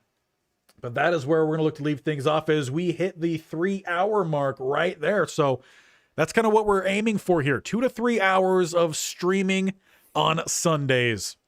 Right now, PK has entered his sophomore season. And for those who have been here or those who have watched after the stream, appreciate you guys being here. We will again be back Sunday for that next stream, though we will be back tomorrow for Kent State. As we are in the playoffs, we're trying to continue that season. We've got a rematch against the Trojans, the team we had to beat to make it to the Big Ten title game. That was a really close game. Came down to the last second. Well, I can only imagine it's going to be another close game. That will probably come out in the latter part of the afternoon, early evening tomorrow, as I still have to record that episode. Might be doing that early in the morning, then getting that edited. So expect that maybe around, again, 3 or so tomorrow, Pacific time. Again, thank you all for being here. We will see you next time. Kent State tomorrow. Master classes Wednesday. More Kent State, more masterclass, back again on Sunday. See you guys by then.